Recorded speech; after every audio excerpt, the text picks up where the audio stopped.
Welcome to Being in the Way, the Alan Watts podcast, and I'm your host, Mark Watts. And today we're going to be listening to a great seminar. It's called Inevitable Ecstasy. It was recorded in 1969, one of a series of seminars that he did that year on the ferryboat Vallejo. He used to say of these recordings that I shouldn't be so careful to keep everything quiet because when anybody listened to a tape recording, they were going to be listening with babies crying and dogs barking and cars driving by. And this one in particular made me think of that because you hear crackling fire, keeping the place warm, and also the bong on the old gas heater that warmed the ferry. I left them both in because they contribute to the character, and particularly the bongs of the sheet metal. They seem to coincide with what he's saying, almost in dialogue. So here's Alan Watts in session 1 of Inevitable Ecstasy, and that's going to be followed by an excerpt from session 3. The entire seminar is 4 sessions long, and it's available through the Alan Watts Organization website, along with hundreds of talks. Today's podcast comes to you courtesy of the Ram Dass Be Here Now podcast network. Our theme music is by Zakir Hussain, courtesy of Moment Records. And additional support has come from Eaton Hemp, whose products of munchable goodies and tinctures keeps everybody mellow and in the groove as we make these shows. And now here's Alan Watts in Inevitable Ecstasy. This seminar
anything.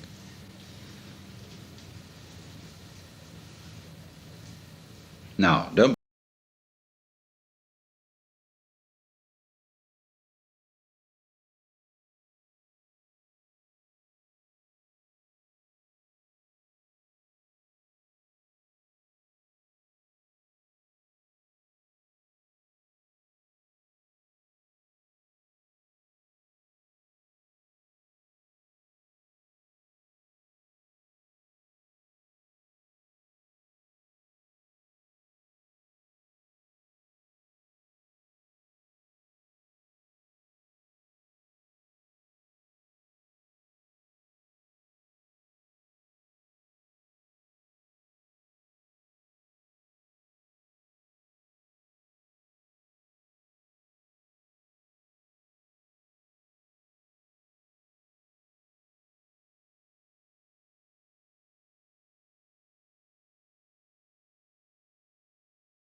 It's very simple, therefore. You only have to understand that you can't do anything about it.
any sort of distraction.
Because we teach a child to be a child.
You've been listening to Alan Watts in Inevitable Ecstasy Part 1. And now we're going to go on to Part 3 of the seminar. Well, at least part of Part 3. An edit of about 20 minutes where he gets into some very interesting territory. Enjoy Alan Watts in Inevitable Ecstasy, brought to you by the Ram Dass Be Here Now podcast network with some help from Eaton Hemp. I was making a basic comparison yesterday between the state of consciousness of a baby and that of a so-called mature adult. respectively what we would call undifferentiated and differentiated. The adult consciousness being highly selective,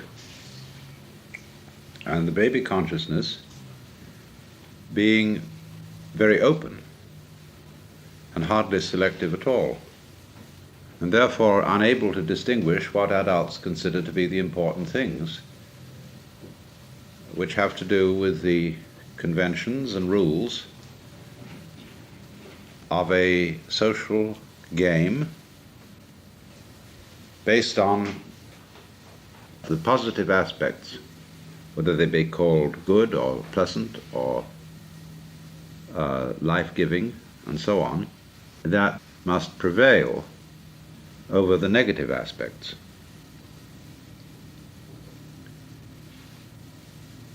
And I went on to show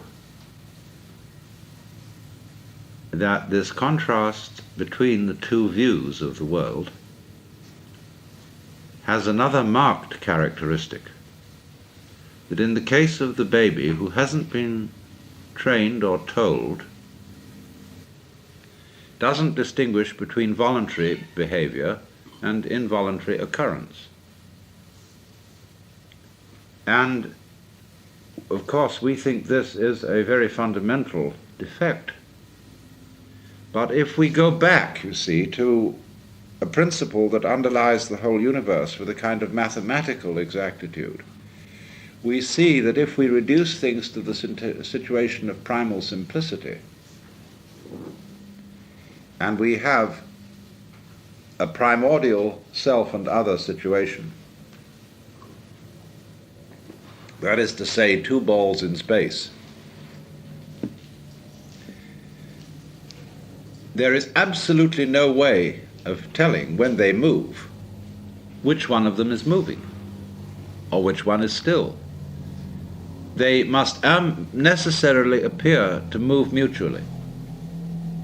There is no point of reference except each other to determine which is moving and which is still. Now, everything that goes on in the universe is simply a complication of that principle, because the same thing holds true if you multiply the number of balls. You will see that that primordial principle, that all movement is mutual, still applies. And so, in the complexity of things, because we get situations where, say, there is relative stillness and one particular body is moving with relation to that, we think automatically those many bodies are indeed still, and that this one body is going this. See, here's one and here's many, and the one we say, well, is doing this. We don't assume that the many are doing this. Now that's the principle of the majority is always right. They constitute the most impressive background, the fixed stars as against the planets. But we're always going to get back to that absolutely fundamental situation. And therefore, the baby's failure to distinguish between the voluntary and the involuntary, the I and the other, is in a way correct. Psychologists, psychoanalysts in particular, make a great deal of this contrast and consider that the baby's view is inferior to the adult's. And if an adult should go to that view or acquire that view, in psychoanalysis this would be called regression. The point that is missed is that the two ways of looking at things need each other to balance out, and that one needs the baby's view as a basis for the adult view, because if you don't have it, you take the adult view too seriously, get completely carried away by it. All right, now,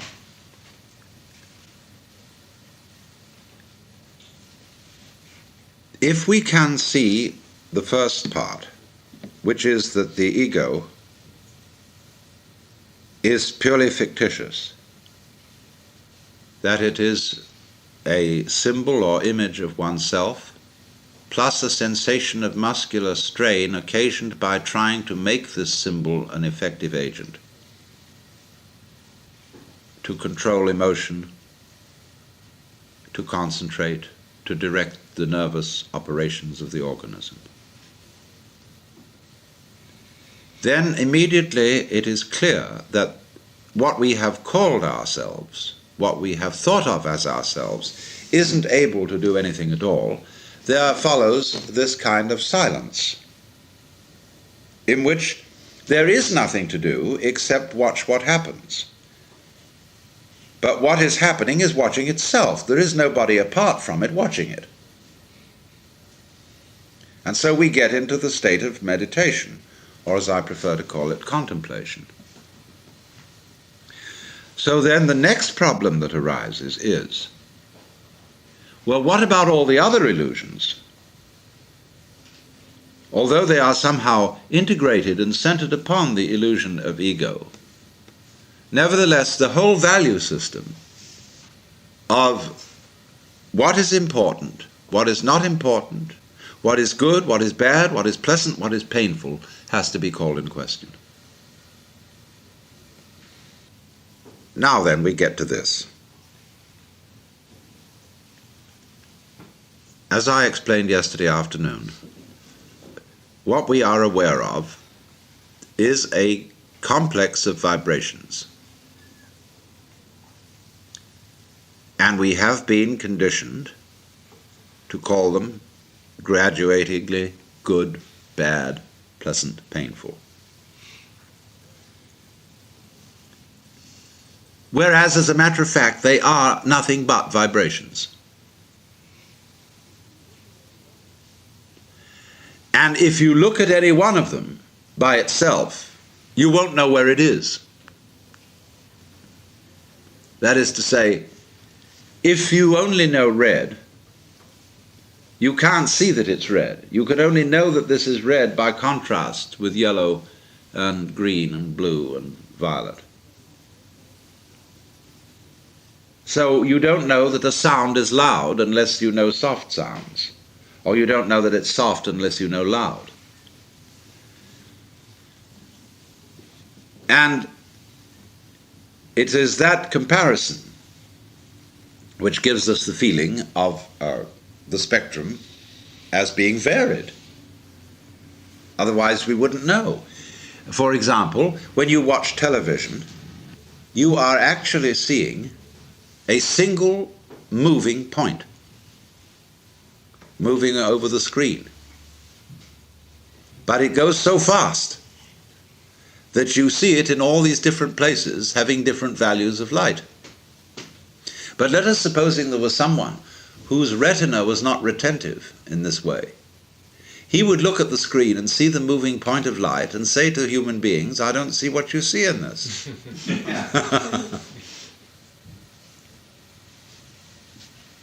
Now, can we, therefore, get back not only to the situation where we see that the ego is a mere construct, but also where we see that all the values we put on the vibrations are arbitrary,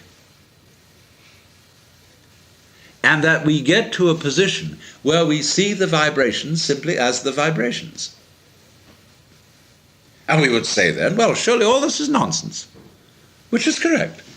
The universe, is a kind of ba-doo-dee-da, ba-doo-dee-da, ba-doo-dee-da, ba-doo-dee-da, ba-doo-dee-da, going on in this fantastic way. This is why music can be used as a meditative technique. Because a lot of music is nonsense. It doesn't mean anything. But it can be very interesting. So can you get back again to recollecting from childhood your pleasure in events that from your present point of view you would call entirely meaningless.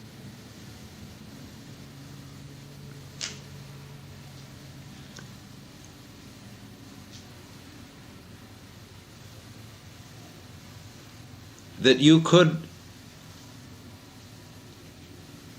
listen to a sound like twanging metal and it goes boing, boing, boing, boing, and that's fascinating. Boing. It's just boing. And that's all it is. See? Now if you can really get with boing, you can see the whole universe in boing. Really. Because every vibration that's possible implies all the others. And so, likewise, with the candle flame, with the reflection, with grain in wood, anything can, from this child point of view, be completely fascinating. Not because it means anything, but just for what it is that it is shaped so. Because obviously that gives a taste, a quality to a vibration that is extremely interesting. And it's only if you look very carefully at a vibration that you can see this point. That's why meditative exercises often involve a repetition process. Om, or saying a phrase, or doing an act like a mudra, over and over and over again. After a while it becomes meaningless. You can say your own name like the Sufis do, and go on and on and on and on and on, and finally it doesn't mean anything at all. It's just a noise. But it isn't just a noise, you see. The attitude of saying that something is just a noise or just a wiggle is an adult attitude. No wiggle to the child is just a wiggle. To the child, the elemental thing going on is blah, you know? I mean, it's just fantastic. Now, do you see why this is what mystics call ineffable? That is to say, you can't really talk about it. When I try to explain what I mean by digging a sound, I suddenly realize that I'm not really saying anything. And yet there are states of consciousness in which you can listen to sound and realize that that is the whole point of being alive. Just to go with this particular energy manifestation that is happening right at this moment. To be it. The whole world is the energy playing at doing all this, you see, like a kaleidoscope, jazzing.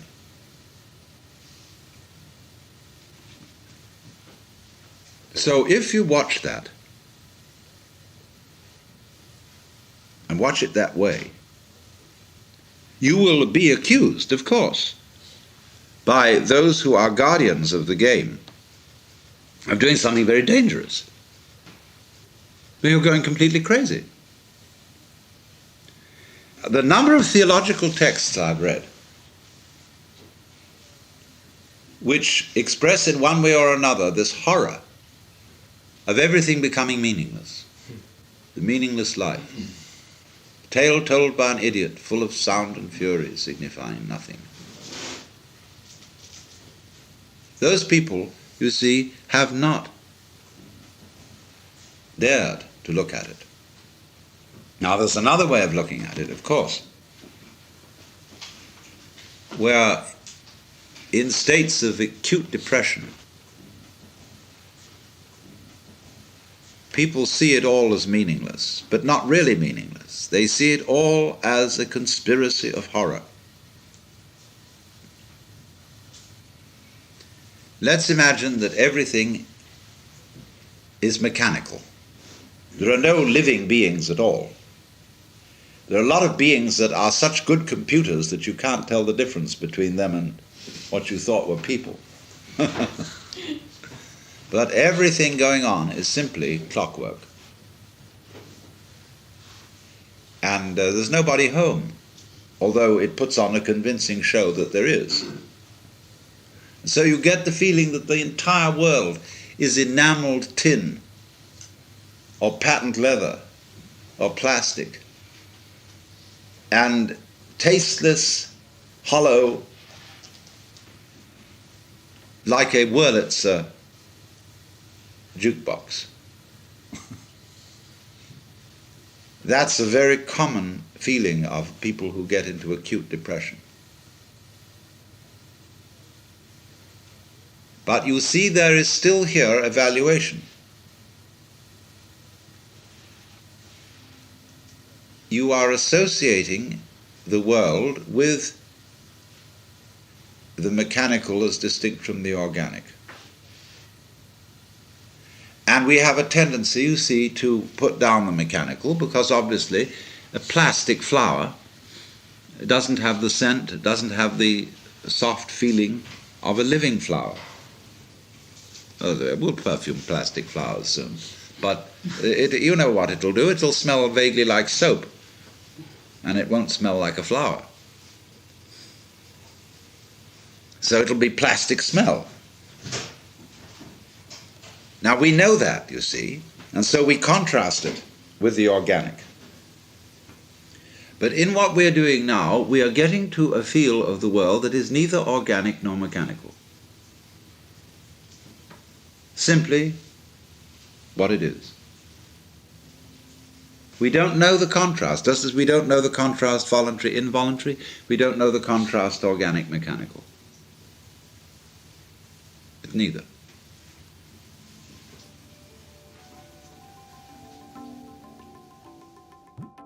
You've been listening to Alan Watts in a recording on Inevitable Ecstasy.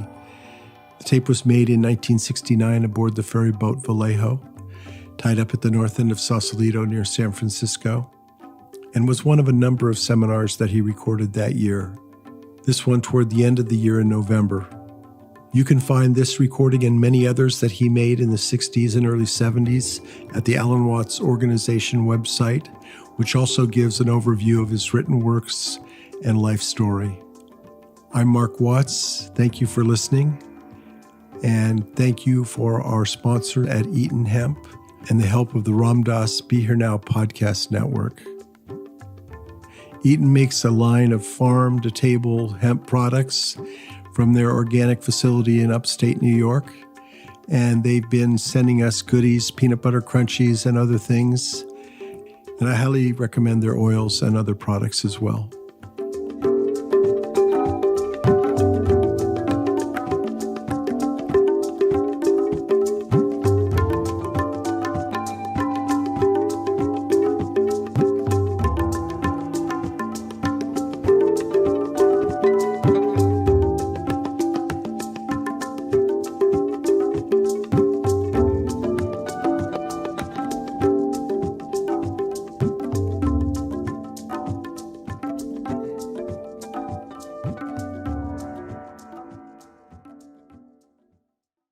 Most of us live as though time were a straight line, stretching from the distant past, through the fleeting present, into the unknown future. We are taught to imagine ourselves as travelers along this line, beginning with birth, moving through childhood, adulthood, and finally ending at death. And because we see it this way, we spend much of our lives trying to get somewhere else. We long to reach the next point on the line, the promotion, the relationship, the success, the retirement, as if the meaning of our existence always lies just ahead. But what if this picture is entirely wrong? What if time is not a line at all, but a trick of perception, a useful convention that we mistake for reality? What if the past and the future are not places we can ever truly visit, but rather ideas, shadows, abstractions that exist only in thought? Consider the past. You may remember it vividly. The warmth of your childhood home, the smell of your grandmother's cooking, the sound of laughter echoing in a familiar room. But where is that now? You cannot hold it, you cannot touch it. It exists only as a memory, a trace in the present mind. And the future, the great destination we are all hurrying toward, is even more elusive. It has never arrived. And when it does, it is no longer the future. It is simply another present moment, just as ordinary, just as immediate as this one. So the only reality you ever truly know is the present. And yet, how rarely do we inhabit it? Instead, we live in stories about the past and fantasies about the future, carrying regrets and anxieties like heavy luggage on a journey that never leaves the station. Time, then, is not so much a thing, but a way of thinking. It is a lens through which we view change, a measurement we impose on the flow of experience. The clock ticks, the calendar flips, and we believe we are moving forward, step by step. But in truth, the movement is not in time. The movement is in ourselves. The present moment is eternal. It never began, and it will never end. What changes is our attention, our awareness, shifting like the beam of a flashlight over the vast field of now. If you look carefully, you will notice that you never experience time itself. You experience only sensations, thoughts, emotions, each one arising and fading within this moment. You do not live in yesterday or tomorrow. You live only here. Yesterday is a thought now. Tomorrow is a thought now. Even the idea of now is a thought happening now. To say time is an illusion is not to say that clocks are useless or that schedules do not function. It is to say that the reality we imagine time to be a great river carrying us along is not what we actually experience. What we experience is more like music. A melody does not exist all at once, as notes on a page. It exists in the playing, in the sounding of one note after another. And yet, the meaning of the melody is never in one note alone, but in the relationship between them. Likewise, life is not a series of isolated moments, but a flowing rhythm. And in that rhythm, the only place you ever stand is the present. But we resist this truth because we are addicted to becoming. We want to be something more than what we are now. We say, one day I'll be happy, one day I'll arrive. And in chasing that arrival, we miss the only arrival there has ever been. For when you look closely, you see that there is no traveler and no line of time. There is only the eternal unfolding of this very moment. Think of it like a wave in the ocean. You might say the wave begins here and ends there. But in reality, the wave is not a thing separate from the ocean, it is the ocean waving. In the same way, what you call your life in time is sensations in your body, the sound of my voice, the beating of your heart, right now. And so the invitation is simple. Awaken to this present, not as a stepping stone to somewhere else, but as the very essence of life. For the illusion of time is that it tempts us to live everywhere but here. And the truth of life is that here is all there has ever been. We live in a culture that worships the clock. Our days are chopped into hours, our hours into minutes, our minutes into seconds. We rise when the alarm rings, we eat by the schedule, we work by the calendar, and when the evening comes, we collapse into bed to prepare for another cycle. Life becomes a timetable, a program to be run. And so we mistake the measure for the thing measured. We believe that time is real because we have become servants of the instruments designed to track it. But tell me, have you ever touched a minute? Have you ever seen an hour lying on the street? These are not realities. They are symbols, abstractions, agreements we made with one another to coordinate our lives, and yet we live as though they were masters, as though they held power over our very being. This creates a peculiar anxiety, because if time is real, then it is always running out. Each tick of the clock becomes a step toward loss, loss of youth, loss of opportunity, loss of life itself. We chase after time the way a dog chases its tail, never catching it, never resting. And so we speak of killing time, of wasting time, of saving time, as though time was some great treasure stored in a vault. But time cannot be saved, nor wasted, nor killed. It can only be imagined. You see, the future you are hurrying toward will never come. When it does, it will not be the future, it will be now. And the past you cling to has already dissolved, except as a thought arising here.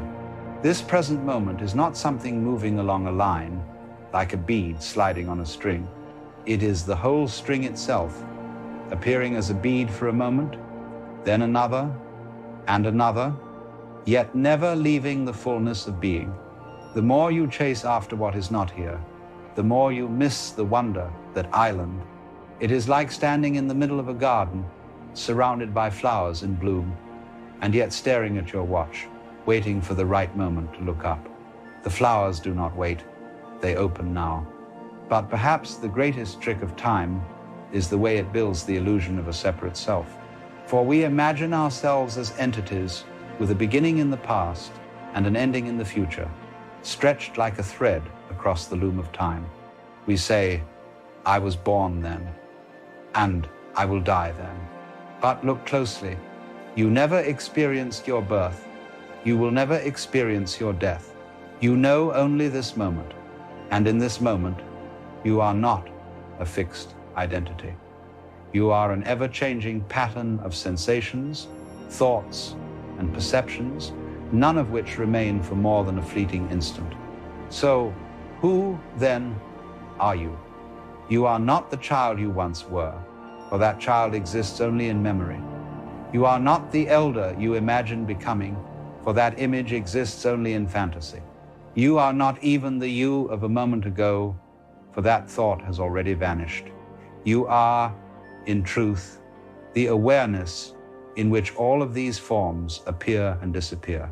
You are the timeless witness of time's illusion. When this realization dawns, a curious thing happens. Life ceases to feel like a journey with a destination and begins to feel like music being played. You no longer listen to the symphony in order to reach the final note, for the value is in the unfolding of the melody. You no longer dance to arrive at some final step, for the joy is in the movement itself. And so you see that existence is not a race to be won, but a song to be sung, a dance to be danced, endlessly, without purpose other than itself.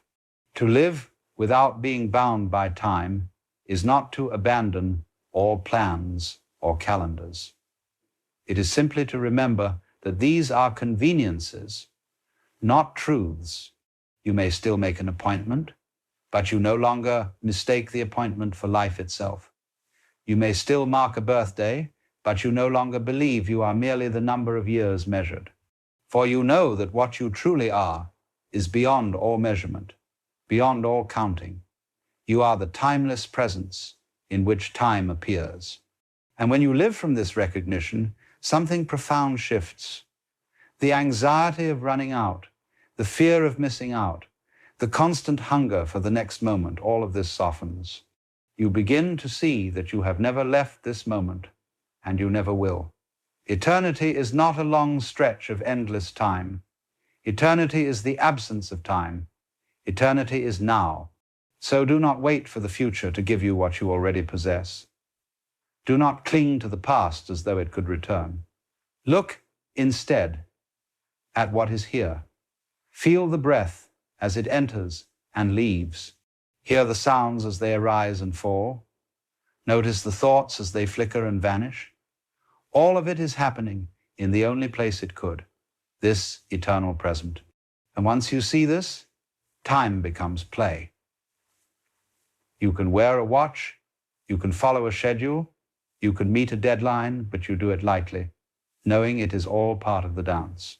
For beneath it all, the truth is unchanged. There is no past, there is no future, there is only the miracle of now. And in that miracle, you are free. There's a great cosmic joke being played on anyone who seriously pursues the spiritual life. And the joke is this: what you thought you were looking for is not what you actually find. You thought you were looking for happiness, for peace, for some kind of permanent vacation from the troubles of being human. But what you actually stumble into is reality. Raw, unfiltered, utterly honest reality. And reality, as it turns out, is not always pleasant. It's true, yes. It's real, certainly. But pleasant?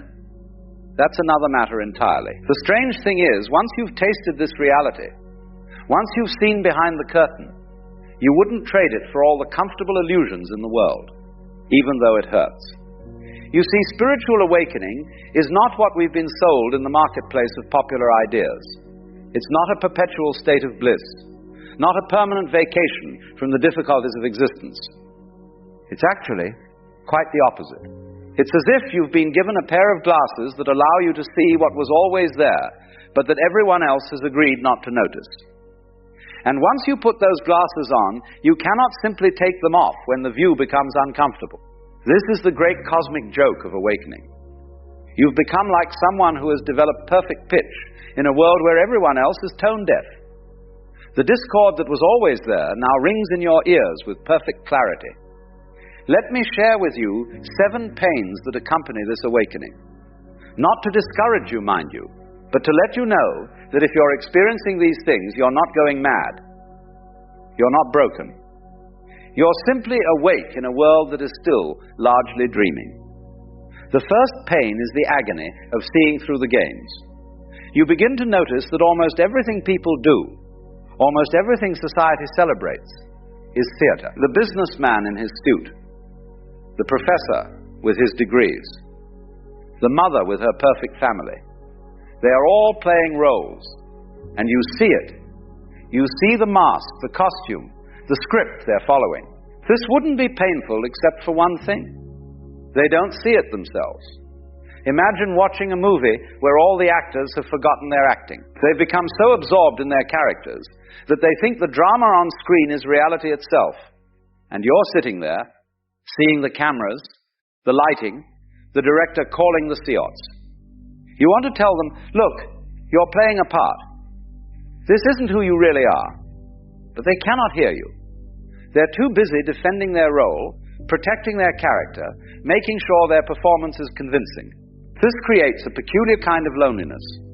You're surrounded by people, but you cannot quite connect with them in the old way anymore. The conversations that once engaged you now feel hollow.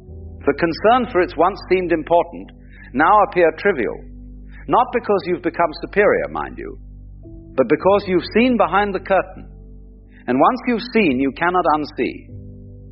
The second pain is the collapse of your old identity. Before awakening, you knew who you were. You had your story, your biography, your sense of self. I am this kind of person. I come from that kind of background. I have these qualities, these flaws, these aspirations. It was a comfortable prison, this identity. It gave you a sense of stability, of knowing your place in the world. But awakening dissolves all of this. You begin to realize that this you've been defending all these years, this character you've been playing, is just another role. It's a collection of memories, habits, preferences, but it's not a solid thing. It's more like a pattern in water, a whirlpool that appears to have form but is actually just the river doing something for a moment. This realization can be terrifying.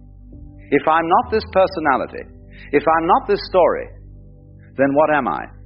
The ground beneath your feet disappears. You lose the handrails you've been gripping. Everything that gave you a sense of being somebody dissolves, and you're left in a kind of groundless void. This is what the mystics call the dark night of the soul, and it's as painful as it sounds. The third pain is watching everyone around you suffer unnecessarily, and you cannot fix it for them. You see your friends worrying about things that don't matter, chasing things that won't fulfill them, defending positions that only create more pain. You see them trapped in their own minds, imprisoned by their own thoughts, and your heart breaks for them. The painful part is not their suffering itself.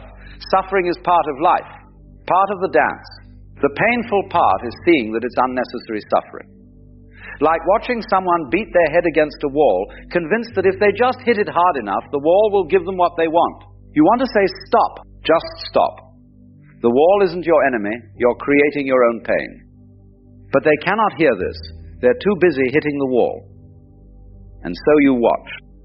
You watch people destroy relationships because they cannot let go of being right. You watch them exhaust themselves chasing success that will never satisfy them. You watch them build walls around their hearts to protect themselves from the very love they desperately need. And you feel helpless because you know that until they're ready to wake up, nothing you say will reach them. The fourth pain is the burden of responsibility. Once you see clearly, once you understand how the game works, you can no longer play unconsciously. Every action you take, every word you speak, you're aware of its effects. You see the ripples spreading out from everything you do. This awareness is both a gift and a weight. Before awakening, you could excuse your behavior. I was angry. I didn't mean it. I wasn't thinking. But now you see that you're always choosing. Even your automatic reactions are choices that you've made so many times they've become habitual. You see that you're creating your experience moment by moment, and this means you can no longer blame anyone else for your suffering. This is liberation, yes, but it's also terribly demanding. You cannot coast anymore. You cannot sleepwalk through your life. Every moment requires presence, attention, choice. It's exhausting in a way that people who are still asleep cannot understand. They think awakening means you've figured everything out, that you're now floating above the troubles of ordinary existence. But actually, you're more present to those troubles than ever before. You just relate to them differently. The fifth pain is the death of your dreams. Not all your dreams, mind you, but the dreams that were built on illusion. The dream of becoming somebody special, of finally arriving at a place where you'll be complete, of achieving something that will make you worthy. These dreams, which have driven you for so long, begin to crumble. You see that the self that wants to become enlightened is the very obstacle to enlightenment. The one who wants to be special is the one who feels ordinary. The seeker is creating the sense of something missing. It's like a dog chasing its own tail. The chase itself creates the distance. This is painful because these dreams gave your life direction. They were your North Star, your reason for getting up in the morning. And now they're revealed as fantasies, games you were playing with yourself. What do you do when the very structure of your motivation collapses? When the question, what's it all for, no longer has an answer that satisfies you? The sixth pain is the collapse of certainty. Before awakening, you might have been certain about many things. This is right, that is wrong. This is true, that is false. Life is this way, not that way. These certainties gave you solid ground to stand on. They made you feel safe, confident, oriented. But awakening reveals that reality is far more fluid, far more mysterious than your concepts about it. The more you see, the less you can honestly say you know. The great mystics and sages always speak with a kind of humility, a recognition that reality is ultimately beyond all our categories and labels. This is not false modesty. It's honest acknowledgement of the vastness of what is.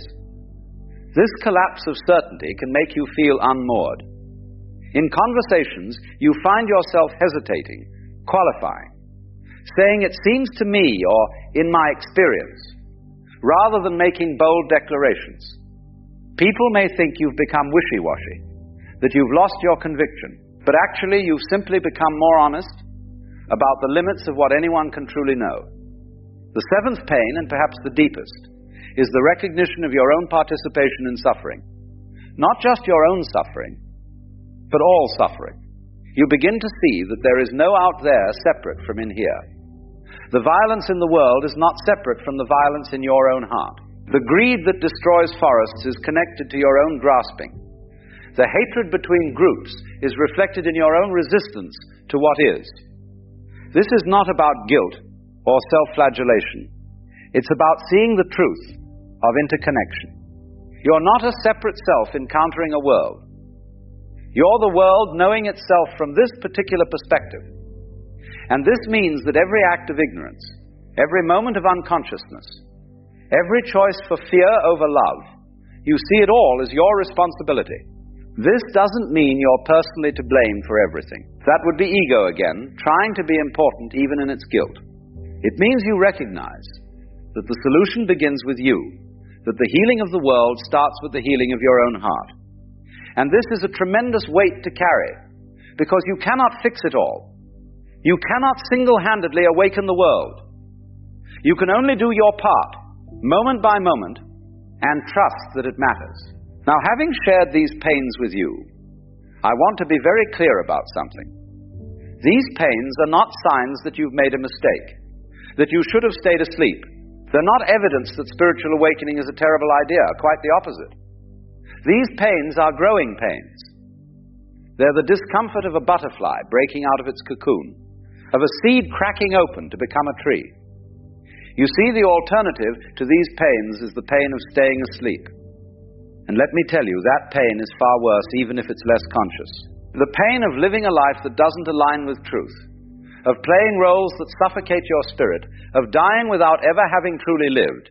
This is a pain that most people carry so constantly, they don't even recognize it as pain anymore. It's just the background hum of their existence. The pains of awakening, on the other hand, are the pains of becoming real. They're the natural consequence of choosing truth over comfort, awareness over distraction, presence over escape. And yes, they hurt, but they hurt in the way that exercise hurts muscles, in the way that sunlight hurts eyes that have been in darkness. It's the pain of life returning to areas that had gone numb. What I find most interesting about these pains is that they don't go away, but your relationship to them changes. At first, they feel like afflictions, like something wrong is happening. But gradually, if you stay with them, they reveal themselves as teachers. Each pain carries within it a profound lesson about the nature of reality, the nature of self, the nature of this strange and wonderful mystery we call existence. The pain of seeing through the games teaches you compassion. You realize that everyone is doing their best with the level of awareness they have. Without a fixed self to defend, you can be fluid, responsive, alive to each moment. The pain of watching others suffer teaches you patience and humility. You cannot save anyone who doesn't want to be saved. The pain of responsibility teaches you integrity. Every action matters, every choice shapes reality. The pain of dreams dying teaches you to live in the present rather than some imagined future. The pain of uncertainty teaches you to be comfortable with mystery, to live the questions rather than demanding answers. And the pain of recognizing your participation in all suffering teaches you that the personal and universal are not separate, that your inner work is the most important work you can do. There's a beautiful paradox here. The more sensitive you become to these pains, the more resilient you also become. It's not that you develop a thick skin or learn to shut down your feelings. It's that you develop the capacity to hold pain without being destroyed by it, to feel deeply without being overwhelmed, to stay open even when it hurts. This is what the spiritually awake learn. Not how to avoid pain, but how to dance with it. How to let it move through you without claiming you. How to use it as fuel for growth rather than as an excuse to contract. Pain becomes a kind of music, not always pleasant, but always part of the song. And here's what nobody tells you about spiritual awakening. Eventually, these pains begin to feel almost sweet. Not because you're a masochist, but because you recognize them as the price of being fully alive. You wouldn't trade your awareness for the comfortable inconsciousness you once had. The pains are worth it because they come packaged with something else. A sense of being real, of being authentic, of being in direct contact with life rather than living through layers of protection and pretense. You begin to see that these pains are actually signs of aliveness. Only dead things feel nothing. Only those who are truly living feel the full range of human experience, including its difficulties. And there's a strange joy that comes with this recognition. Yes, it hurts to be awake, but my God, it's better than being asleep. The spiritually awake walk a curious path. They're more vulnerable and more resilient at the same time. They feel more deeply and are less disturbed by their feelings. They see the illusions and still participate in the dance. They recognize the game and still play with full engagement. This is the art of living awake. To be in the world but not of it. To feel everything but cling to nothing. To care deeply but hold lightly. So if you're experiencing these pains, welcome. Welcome to the club of those who have chosen to wake up. It's not an easy club to be part of, but it's an honest one. We don't pretend life is something it's not. We don't sugarcoat reality. We see it as it is, and we love it anyway. We feel the pain of existence, and we embrace it as part of the mystery. Remember, you cannot go back to sleep on purpose. Once awakening begins, it continues whether you like it or not. But you can resist it, and that resistance creates even more suffering. Or you can surrender to it, let it take you where it wants to go, let it teach you what it wants to teach. The pains will be there either way, but in surrender, they become pathways rather than obstacles. And here's the final secret I'll share with you. On the other side of these pains, or rather in the heart of them, there is something that cannot be touched by pain. There is an awareness that witnesses all experience, but is not damaged by any experience. There is a peace that exists not because everything is peaceful, but because it's not dependent on circumstances at all. This is what the spiritually awake eventually discover, not an escape from pain, but a dimension of being that is prior to pain. Not the absence of suffering, but the presence of something that cannot suffer even while suffering is happening. This is the ultimate paradox. The pains are real, and yet they're happening to no one. They're experienced fully, and yet they're not a problem. This might sound like philosophical nonsense to you right now, especially if you're in the middle of one of these pains. That's fine. You'll understand it when you understand it. For now, just know that what you're experiencing is natural, that it's part of the path, that countless others have walked this way before you. The spiritually awake are not superhuman. They're simply awake. And being awake means feeling everything, seeing everything, being present to the full catastrophe of human existence. It's painful. It's strange, isn't it? How quickly the mind builds a little fortress around itself, as if the whole world were secretly plotting to invade. You hear a tone of voice, a passing comment, an unfinished sentence, and immediately snap, the mind declares, "Ah, that must be about me." As though you were the center of some cosmic committee meeting, and everyone else had gathered specifically to evaluate your performance. But, it's rather comic when you look at it closely. Imagine carrying around an invisible clipboard, checking off imaginary judgments about yourself all day. You wouldn't do it deliberately, of course. Yet there you are, feeling stung because someone didn't smile quite the way you expected, or because a text message arrived with one less emoji than usual. We humans are brilliant at inventing stories, and terrible at recognizing that they're inventions. The curious thing is, you weren't born like this. You didn't come into the world thinking anything was personal. A baby doesn't look at a frowning face and think, "My goodness, they must be disappointed in me." No, a baby just sees. But then, slowly, you learn the art of taking offense. You learn that a raised eyebrow might be a critique, or silence might be suspicion, or someone's own bad day might be a commentary on your worth. You become an interpreter of shadows, a translator of other people's moods. And sometimes, my friend, those interpretations feel so real that you forget you're the one imagining them. You can notice this most clearly in those small, ordinary misunderstandings, the ones that happen on a Tuesday afternoon, for no grand reason at all. Perhaps you walk into a room, say something harmless, and someone responds a bit sharply. Instantly, the mind leaps. What did I do? Why did they speak like that? And before you've even had the chance to take a breath, a whole narrative has formed. A narrative starring you as the reason for their tone, their sigh, their impatience. But consider the possibility that their tone had absolutely nothing to do with you. Perhaps they slept poorly, or received troubling news, or simply wandered through a morning filled with minor frustrations. Yet the mind, ever eager to cast you in the role of central protagonist, insists otherwise. It's a bit like walking past a mirror and thinking the reflection is watching you first. Now, what I'd like you to see, not intellectually, but with a kind of gentle inner listening, is how much weight you place upon these imagined evaluations. How the body tightens, the breath shortens, the heart anticipates rejection before anything has actually happened. You might notice it even now, a subtle readiness to defend yourself, to justify, to explain, as though the world has asked a question it never actually voiced. There's an old joke I enjoy: the universe is under no obligation to understand you. But the reverse is also true: you are under no obligation to take the universe so seriously. You don't have to treat every passing expression as a coded message directed at your identity. Let's look at this from another angle. Most people walk through life absorbed in their own thoughts.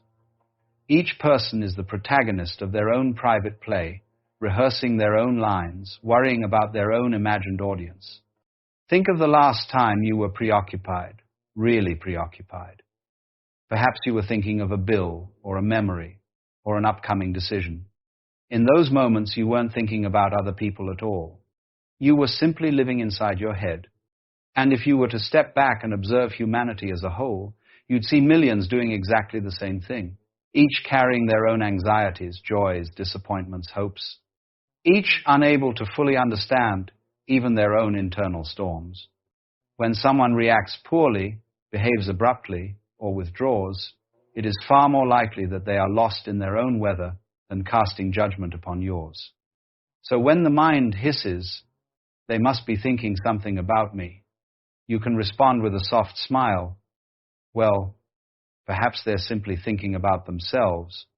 There is a profound relief in realizing this, a lightness, because suddenly life becomes less of a performance and more of a shared wandering among equally bewildered travelers.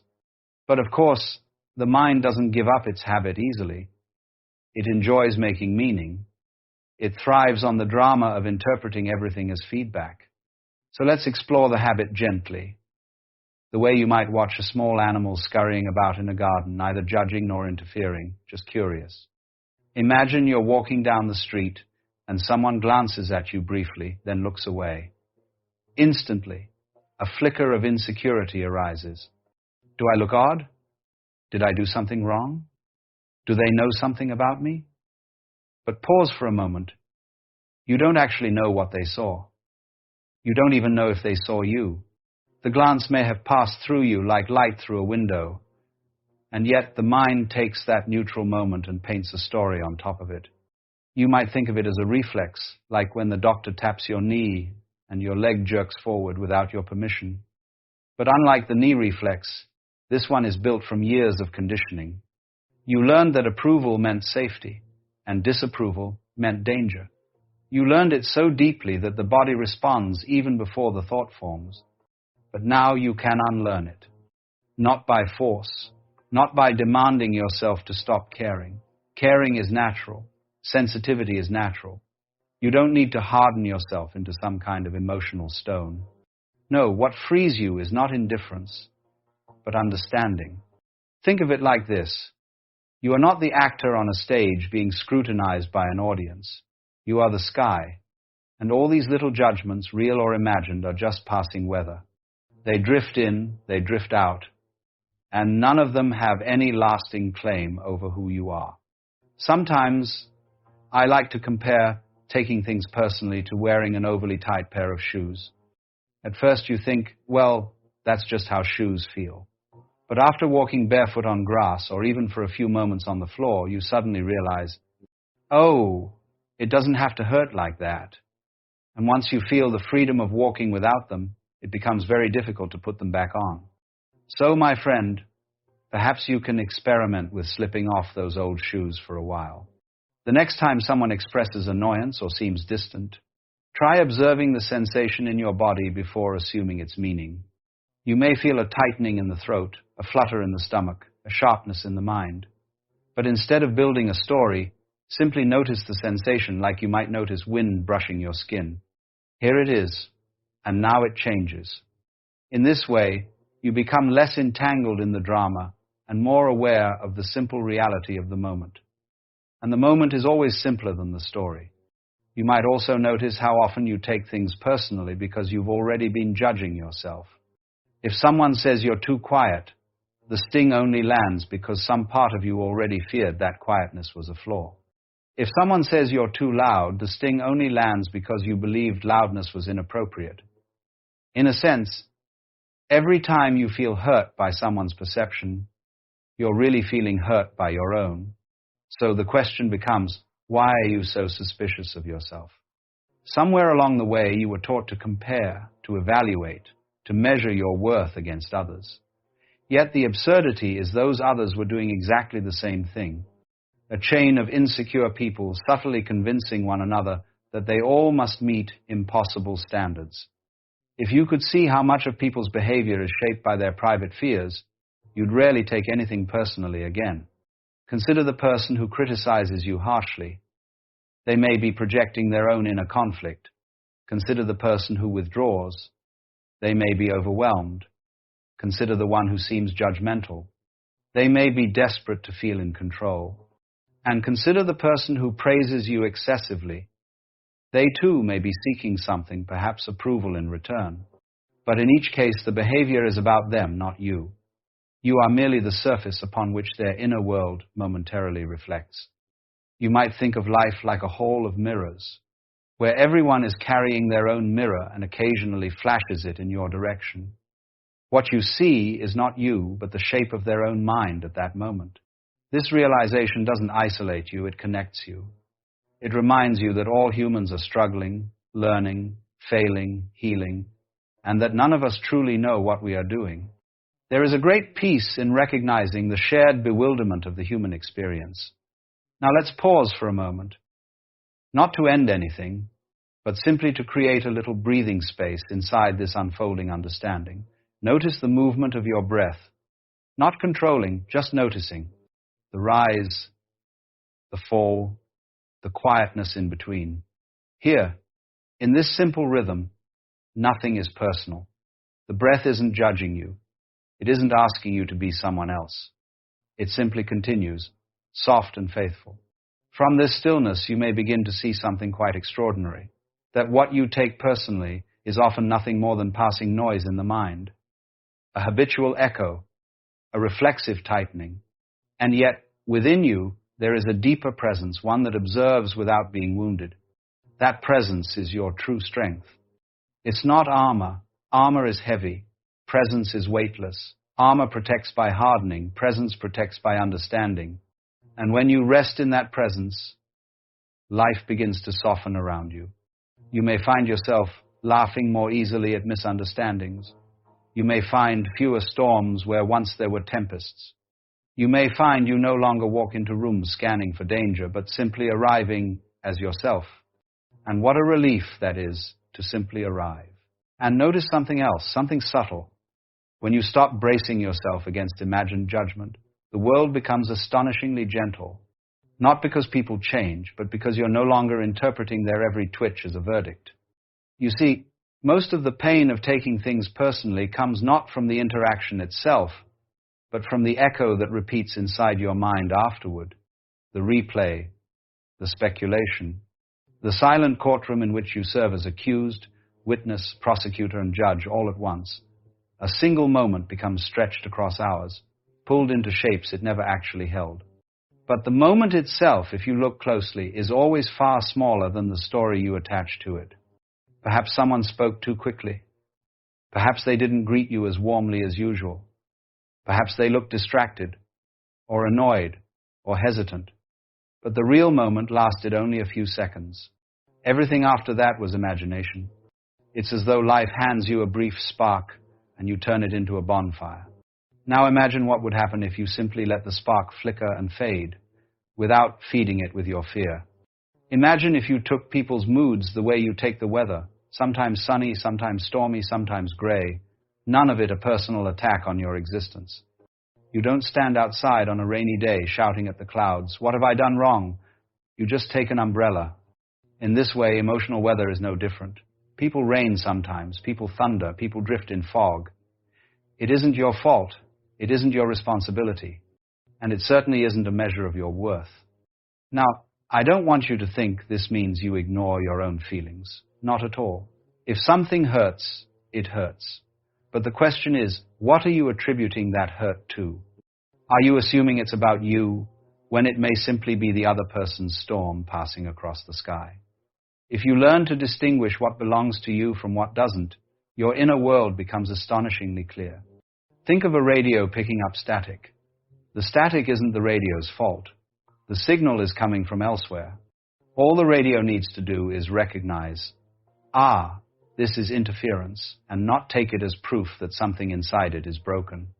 You are that radio.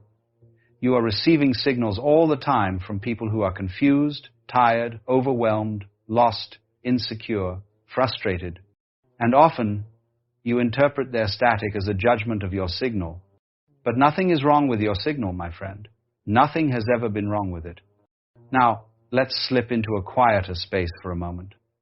Let the words slow down, like walking through a hallway that becomes gradually dimmer, softer, more peaceful. Let the tone settle, like dust drifting in a sunbeam. When you look closely, you might discover that the urge to take things personally is actually a longing, an innocent longing to feel seen, understood, valued. It comes from sensitivity, not weakness. From caring, not insecurity. You want to connect. You want to know your place in the world. You want to feel you matter. And none of that is wrong. But when you try to find that reassurance in other people's reactions, the ground under your feet becomes very unstable because people are unpredictable. Their attention shifts. Their moods change. Their capacity to show affection fluctuates. And if your sense of self depends on that, you'll sway with every breeze. So perhaps the deeper invitation is not simply to stop taking things personally, but to root yourself in a place where affirmation is not required from outside. A place where you know your own worth without waiting for anyone else to confirm it. This doesn't mean becoming aloof or independent in a hardened way. It means recognizing that your value is your birthright, not something earned through other people's approval. Imagine standing in a room full of mirrors, but this time, instead of seeing distorted reflections of yourself in others, you close your eyes, you breathe, you feel the space around you. And suddenly you realize you don't need the mirrors at all. You already know you exist. You already know you're here. You already know you're enough. Now, with that quiet recognition, you open your eyes again. And all those reflections, the opinions, the glances, the careless remarks lose their power. They become ripples rather than waves. Movements on the surface rather than threats to your depth. You might begin to notice something beautiful. When you no longer take things personally, you become more compassionate. You see others more clearly. You respond instead of reacting. You become curious rather than defensive. If someone is rude, you wonder gently, what burden are they carrying? If someone is distant, you think, perhaps they're hurting. If someone is sharp, you consider, maybe they feel insecure right now. Not as excuses, but as understanding. People soften in the presence of someone who doesn't make their behavior about themselves. Your steadiness becomes a kind of shelter. Now, imagine this in your day-to-day life. Someone snaps at you, and instead of tensing, you remain present. You don't retreat. You don't attack. You simply see them. And in that moment, something magical happens. Your lack of defensiveness disarms their narrative. They realize, often unconsciously, that they are not fighting you, they are fighting themselves. And sometimes, that alone helps them stop. But even if it doesn't, you remain free. You're not entangled in their storm. You are not dragged into their turbulence. You are the clear space through which it passes. At this point, you might wonder, but what about genuine conflict? What about times when something is directed at me? And yes, life includes such moments. But even then, taking things personally is rarely helpful. You can respond to truth without self-judgment. You can set boundaries without feeling attacked. You can hear criticism without collapsing into self-doubt. Because the moment you're rooted in understanding, not defensiveness, you can tell the difference between helpful feedback and someone else's projection. And once you can see that difference, your world becomes astonishingly simple. Now, let's slow down again. There is a veil that lifts when you stop tying your identity to other people's emotional weather. You start to feel the natural spaciousness of your own being. You begin to sense that behind the personality you present to the world, behind your roles, behind the stories you tell about yourself, there is something open, quiet, unhurt, untouched. It has been there all along, watching your life unfold like someone watching waves rise and fall on the shore. When someone praises you, this presence watches. When someone criticizes you, it watches. When someone misunderstands you, it watches. It isn't cold or detached. It is simply still. And from this stillness comes profound strength. Strength that doesn't need to assert itself. Strength that doesn't need to compete. Strength that doesn't crumble at a frown. It's the kind of strength that comes from knowing that you don't have to prove anything. Now, you might feel something inside you relax just a little. A loosening, like the untying of a knot that has been held too tightly for too long. And as that knot loosens, you realize how much of your life has been spent bracing for disapproval, for misunderstanding, for subtle threats that were never truly there. Imagine living without that constant bracing. Imagine waking up and stepping into the world without the armoring around your heart. Imagine feeling light, easy, unafraid of the shifting moods of others. Imagine knowing, with quiet confidence, whatever others are feeling, it is theirs to feel. Whatever I am, it is enough. And here, you may notice another paradox not stated, just felt. When you stop taking things personally, you don't become distant from life. You become more intimate with it. You hear people more fully because you're not filtering their words through fear. You see people more clearly because you're not protecting yourself from their opinions. You love more freely because your heart is no longer clenched around the need to be validated. And the world responds to this freedom. People feel safer around you. Conversations become more honest. Relationships become less about control and more about presence. Slowly, quietly, beautifully, life begins to breathe again. Now let the words fall even more gently.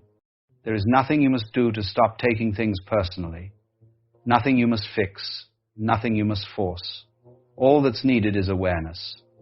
A small shift in the place from which you listen to life. The next time you feel the sting of someone's reaction, pause just for the briefest moment. Not to analyze, not to defend, but to notice the space inside you that remains untouched. The space that knows, this is their weather, this is their mirror. This is not a verdict on my existence. And from that place, you may smile not outwardly, but inwardly. A smile that says, ah, I see. A smile that does not reject, but understands. And eventually, perhaps without trying, you may realize you've stepped into a life where the world no longer feels like a test, where people's opinions no longer... From the earliest days of childhood, we are haunted by a question. It might begin as a whisper, or a moment of silence after a funeral, or a sudden awareness as you lie awake in bed. What happens when I die? It is perhaps the most ancient and universal of all human questions. Every civilization has told stories about it. Every religion has sought to answer it. And every individual, in quiet moments, has wondered about the end of their own life. We fear it, we resist it, we deny it. We invent heavens and hells, reincarnations and rebirths, all in an attempt to soften the blow of the unknown. Yet no story, no belief can fully erase the raw fact that one day the body will cease, the breath will stop, and all that you think of as you will dissolve. And so the question lingers, what then? For most people, death is the ultimate problem. It is the great wall at the end of the road, the one event you cannot bargain with, escape from, or outsmart. You can postpone it, distract yourself from it, but you cannot avoid it. And this is why so much of life becomes a struggle to avoid thinking about it. We fill our days with noise, with plans, with ambitions, with entertainment, anything to keep us from remembering that each tick of the clock is carrying us closer to that final moment. But in avoiding the thought of death, we give it even more power. Like a shadow that grows darker the more you try to ignore it. Death becomes the hidden terror that shapes everything from behind the scenes. Why do people crave legacy? Because they fear being forgotten. Why do they cling to possessions? Because they fear losing themselves. Why do they desperately seek meaning? Because they fear that without it, death will reveal life to have been pointless. Now, here is the problem at the heart of it. We imagine death as an experience that will happen to us. We think of it as the moment we will face darkness, or nothingness, or some judgment. But this imagination contains a flaw. Ask yourself, if you are not conscious, who is there to experience death at all? This is the paradox. We fear nothingness, but nothingness is not something you can ever know. For when you are gone, there is no you left to notice the absence. Just as before you were born, there was no awareness of time passing, no awareness of missing out. Think back, if you can, to before your birth. Where were you in the year 1800, in the year 1500? What was it like? You cannot answer because there was no you to experience it. And in the same way, when the body ceases, there will be no you to miss life, no you to fear death. But still, we resist this truth. The ego, that fragile sense of I, cannot imagine its own end. It clings desperately, like a hand grasping at water, trying to hold itself together. It tells stories of eternal continuation, some of them comforting, some of them terrifying, but all of them built on the same fear, the fear of no longer being. This is why, across the world, people cling to heaven, hell, reincarnation, ghosts, spirits, any image that suggests the story doesn't simply end. Because to the mind, an ending feels like annihilation. But notice, endings are everywhere, and yet they are never absolute. The day ends and night begins. A wave ends, but the sea continues. A note ends, but the music flows on. What if death is not annihilation, but transformation? Not the end of existence, but the end of a particular form of it? Yet here we are, living as though life were a fragile possession that must be clutched tightly, defended at all costs, kept safe from the inevitable.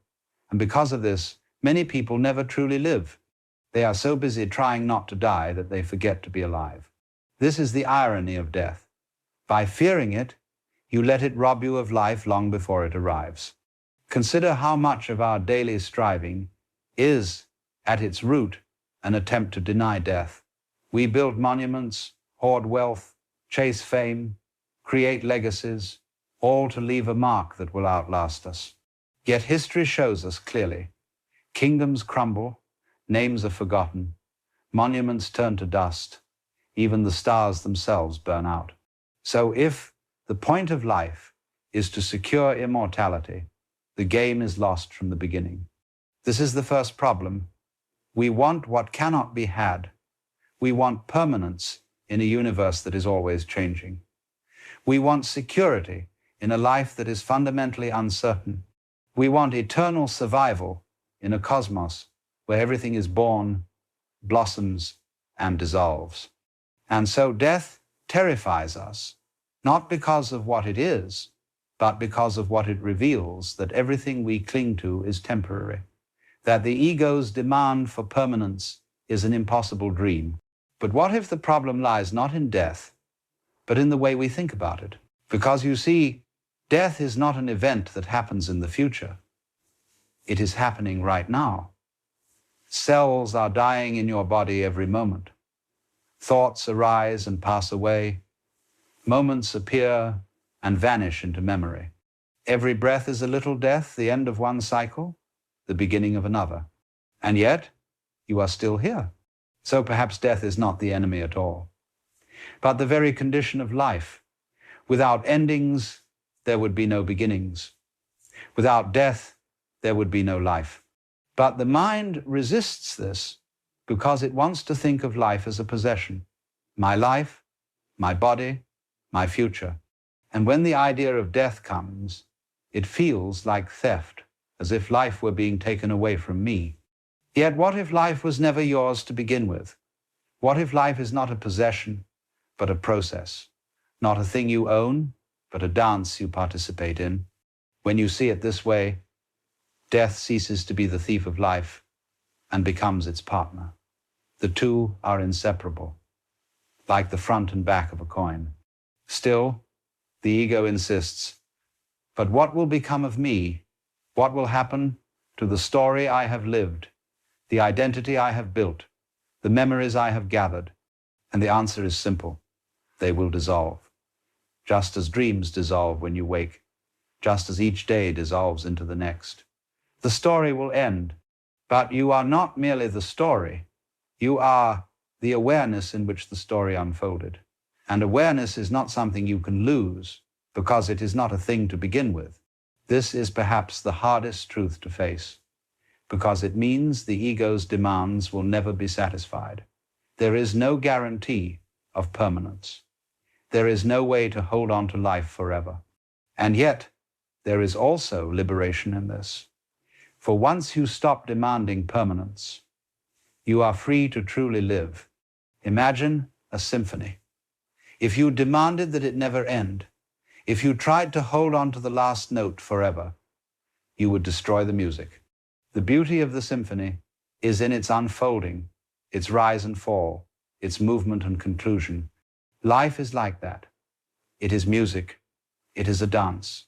And death is not the enemy of the music, but the silence that makes it possible. This is the problem as most people see it. Death as the end, death as the enemy, death as the great void to be avoided. And in resisting it, they suffer twice, once in fear and once in the event itself. But what if we could see it differently? What if death is not something to be feared, but something to be understood, even embraced? That is the possibility we will turn to in the next chapter. If the first chapter was about our fear of death, then let us now look more deeply at its mystery. Because when you stop running from death, you discover it is not an end to life, but the very thing that makes life possible. Consider the seasons. Spring blossoms, summer flourishes, autumn fades, winter rests. Each season gives way to the next. If you tried to cling to summer forever, you would kill the cycle. Without autumn and winter, there could be no renewal of spring. Death is like this. It is not a mistake in the design of life, it is the design. Without it, there would be no change, no growth, no renewal. Life would stagnate, frozen and lifeless.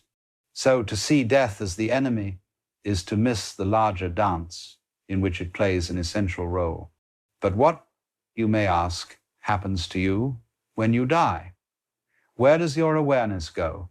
This question itself is already mistaken, because it assumes awareness is something you possess, like a coin that can be taken away or returned. But awareness is not in you. You are in it. Think of a whirlpool in a river. The whirlpool has a shape, a boundary, an identity. You can point to it and say, there it island. But if you look closely, you see it is nothing but the river itself, swirling in a particular form. The water flows in, spins, flows out, and the whirlpool vanishes. Yet the river remains. So it is with you. Your body, your mind, your identity, these are the whirlpool. They have a shape, a pattern, a story, but they are made entirely of life itself, flowing in and out. When the whirlpool dissolves, nothing is lost, because the river continues. Death, then, is not annihilation. It is transformation. It is the dissolving of one pattern into the greater flow. But because we cling to the whirlpool, because we think of ourselves as this separate identity, we fear its end.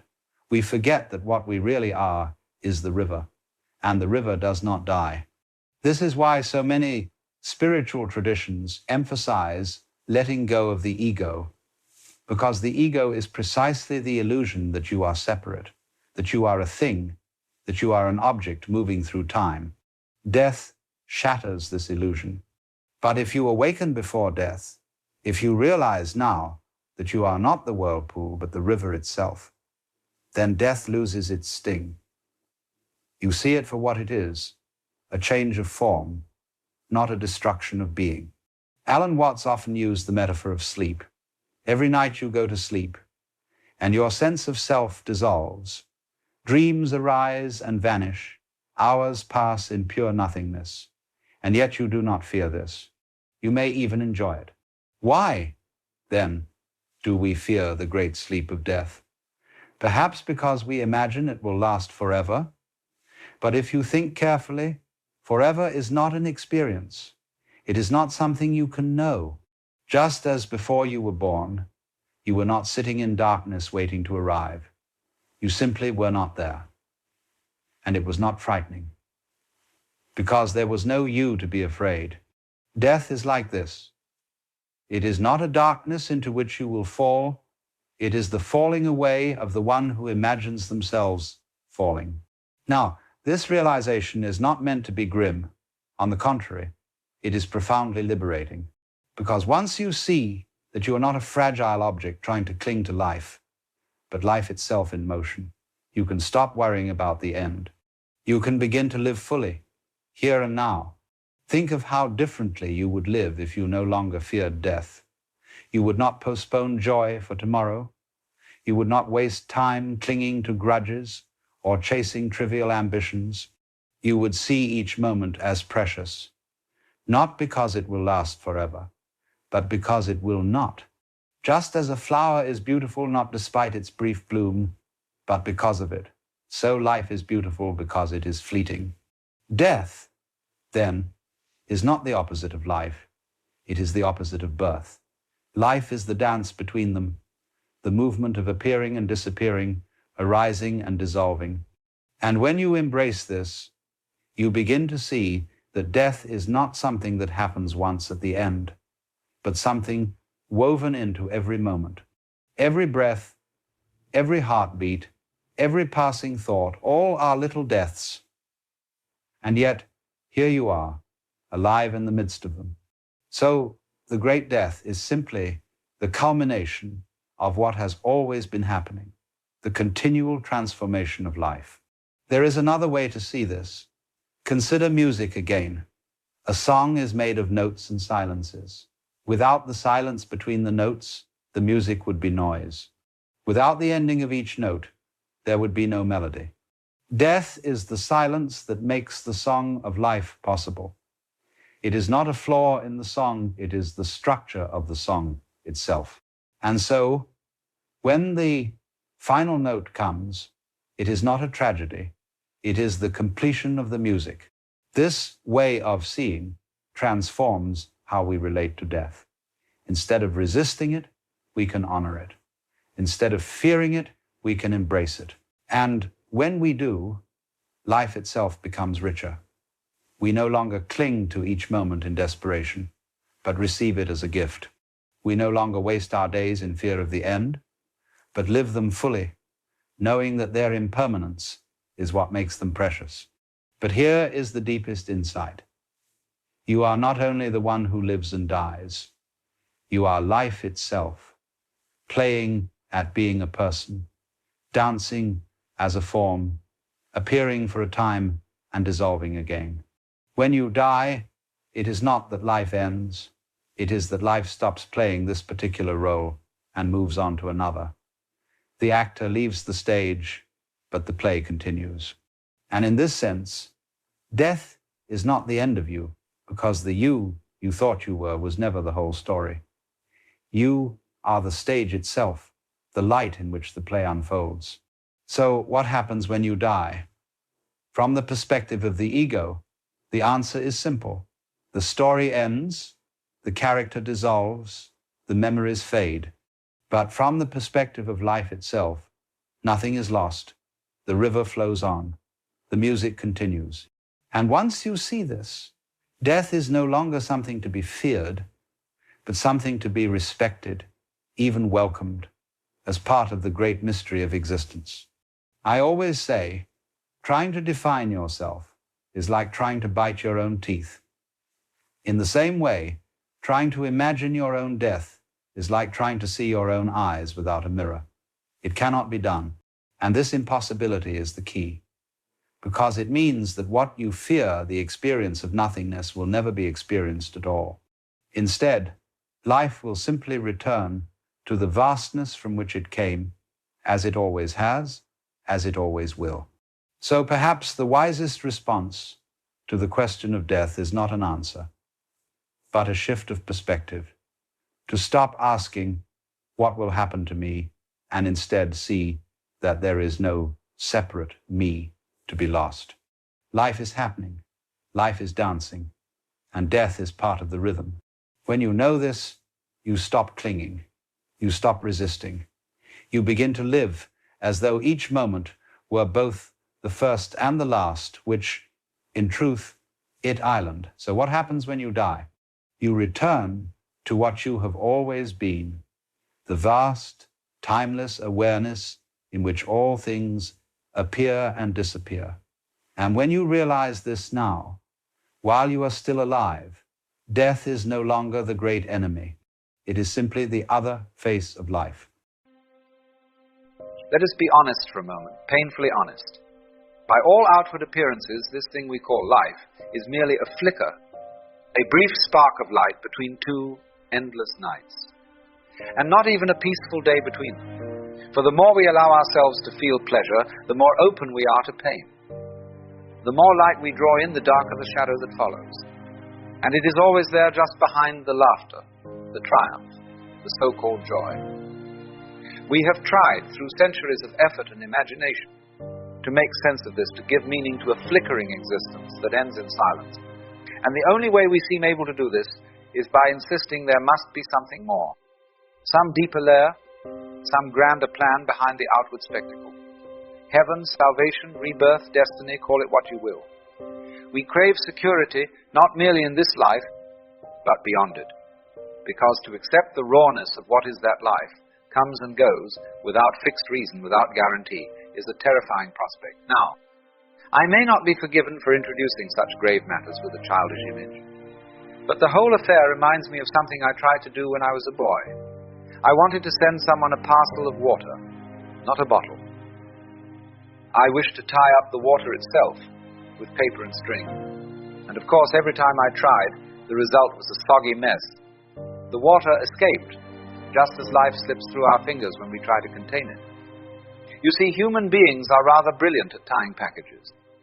We have built systems of belief, politics, morality, and metaphysics, carefully wrapped bundles of meaning, each attempting to hold the unholdable, name the unnameable. But no matter how clever the method, the package falls apart. The water bursts free. And the more our knowledge has grown, the more history we accumulate, the more facts we collect, the more aware we become, the more fragile these packages appear. They cannot contain the complexity. They cannot hold the flow. And so the modern mind finds itself in a peculiar state, flooded with information, but starving for meaning. We live in an age of extraordinary insecurity, not because the world is more dangerous than before, but because the anchors we use to cling to have unraveled. Traditions, religions, social roles, eternal truths, all questioned, all cast into doubt. Some celebrate this as a liberation. Others, understandably, find it disorienting, even terrifying. And most people live somewhere between the two, briefly exhilarated by freedom, then quietly overtaken by dread. For if nothing is fixed, if life is truly just change, just flow, just this present, then what becomes of hope? Hope, you see, is always aimed at the future. A better job, a longer life, a heaven after death. But if the future is as fluid as water, if there is no promised land awaiting us, what then? It seems, quite frankly, hopeless. And yet, we still chase. We chase happiness not in the present, but in the promise of what is to come. We say, just around the corner, then I'll be fulfilled. After this crisis passes, once I've found my purpose, when I retire, when I die. But the future, like the water in my childhood parcel, never quite arrives. And even when it seems to when the long-awaited day finally comes, we find it cannot be enjoyed unless it too carries the promise of another future beyond it. It's a cruel trick of the mind. To seek happiness in the future is to forever chase a mirage, a will-o'-the-wisp that disappears the moment you reach for it. And then in the end you vanish too. But understand this insecurity, this uncertainty, is not new. There has never been a time in human history where security was more than temporary, more than an illusion. Even in what we call the good old days, life was fragile. Death, disease, and disaster did not wait politely at the margins. What made life bearable then, however, was not certainty, but belief. Belief in God, in the soul, in eternal justice, things untouched by the calamities of the world. And while these beliefs may not have made life less precarious, they gave it shape. They gave it meaning. But now today, such convictions are harder to find. Even in churches and temples, even among the devout, there lingers doubt. Science has not only replaced religion in authority, it has stripped from us the comfort of myth. The scientist does not pretend to know what cannot be known, and in doing so reveals the vast, indifferent mystery of the cosmos. This honesty, admirable though it is, leaves the human heart famished. Because while the mind is satisfied with logic, the soul yearns for more. It wants purpose, direction, assurance that all of this matters. And when those assurances collapse, we look elsewhere. Political movements become our myths, social crusades become our meaning. We join collective efforts, not always because they are just, but because they give us a sense of being part of something larger, a sense that we are not alone in the dark. But you can feel it, can't you? The trembling underneath. For these are not certainties, but shouts in the night. And the louder we shout, the more fragile we reveal ourselves to be. So what happens to a mind, to a being, that can no longer believe? Not in fairy tales, but in any foundation at all. What becomes of the heart when all the old myths crumble and the new ones ring hollow? It begins to grasp. We turn inward, hoping to find permanence in ourselves, in our identities, our careers, our knowledge. We say, at least I am this, or at least I know that. But the truth, if you look just a little too long in the mirror, is that you are changing constantly, quietly, without your permission. The face, the thoughts, the tastes, the hopes, none of them stay. And so you clutch, you plan, you try to prepare, to fortify. You attempt, as all modern people do, to organize your life into a blueprint of safety. You build routines, set goals, make lists, meditate, track your calories, forecast your income, visualize success. You try, in every imaginable way, to manage the future. But no matter how precise the effort, the outcome never feels secure. Something always slips out of view. Some variable, some person, some emotion, some event ruins the equation, and you are back where you started, uncertain. And then here lies the rub. You blame yourself. You say, if only I had tried harder, planned better, prayed deeper, been more focused. But the real problem is not your failure. The problem is the game itself. Because you are chasing control in a world that is uncontrollable. You are searching for security in a realm that is defined by change. It is, as we said before, like trying to tie up water in a paper parcel. You get wet, you fail. You try again. And in that trying, in that reaching for a future that never arrives, you create your own suffering. Here is the paradox. The desire for security is the very thing that makes you feel insecure. The more you want to feel safe, the more you notice how unsafe things really are. The more tightly you grip the rope, the more your hands burn. In the act of resisting uncertainty, you become obsessed with it. And what you resist, you magnify. Fear breeds fear. Worry breeds more worry. To want safety, absolute permanent safety, is to fight against the very nature of existence. Because the universe, you see, is not fixed.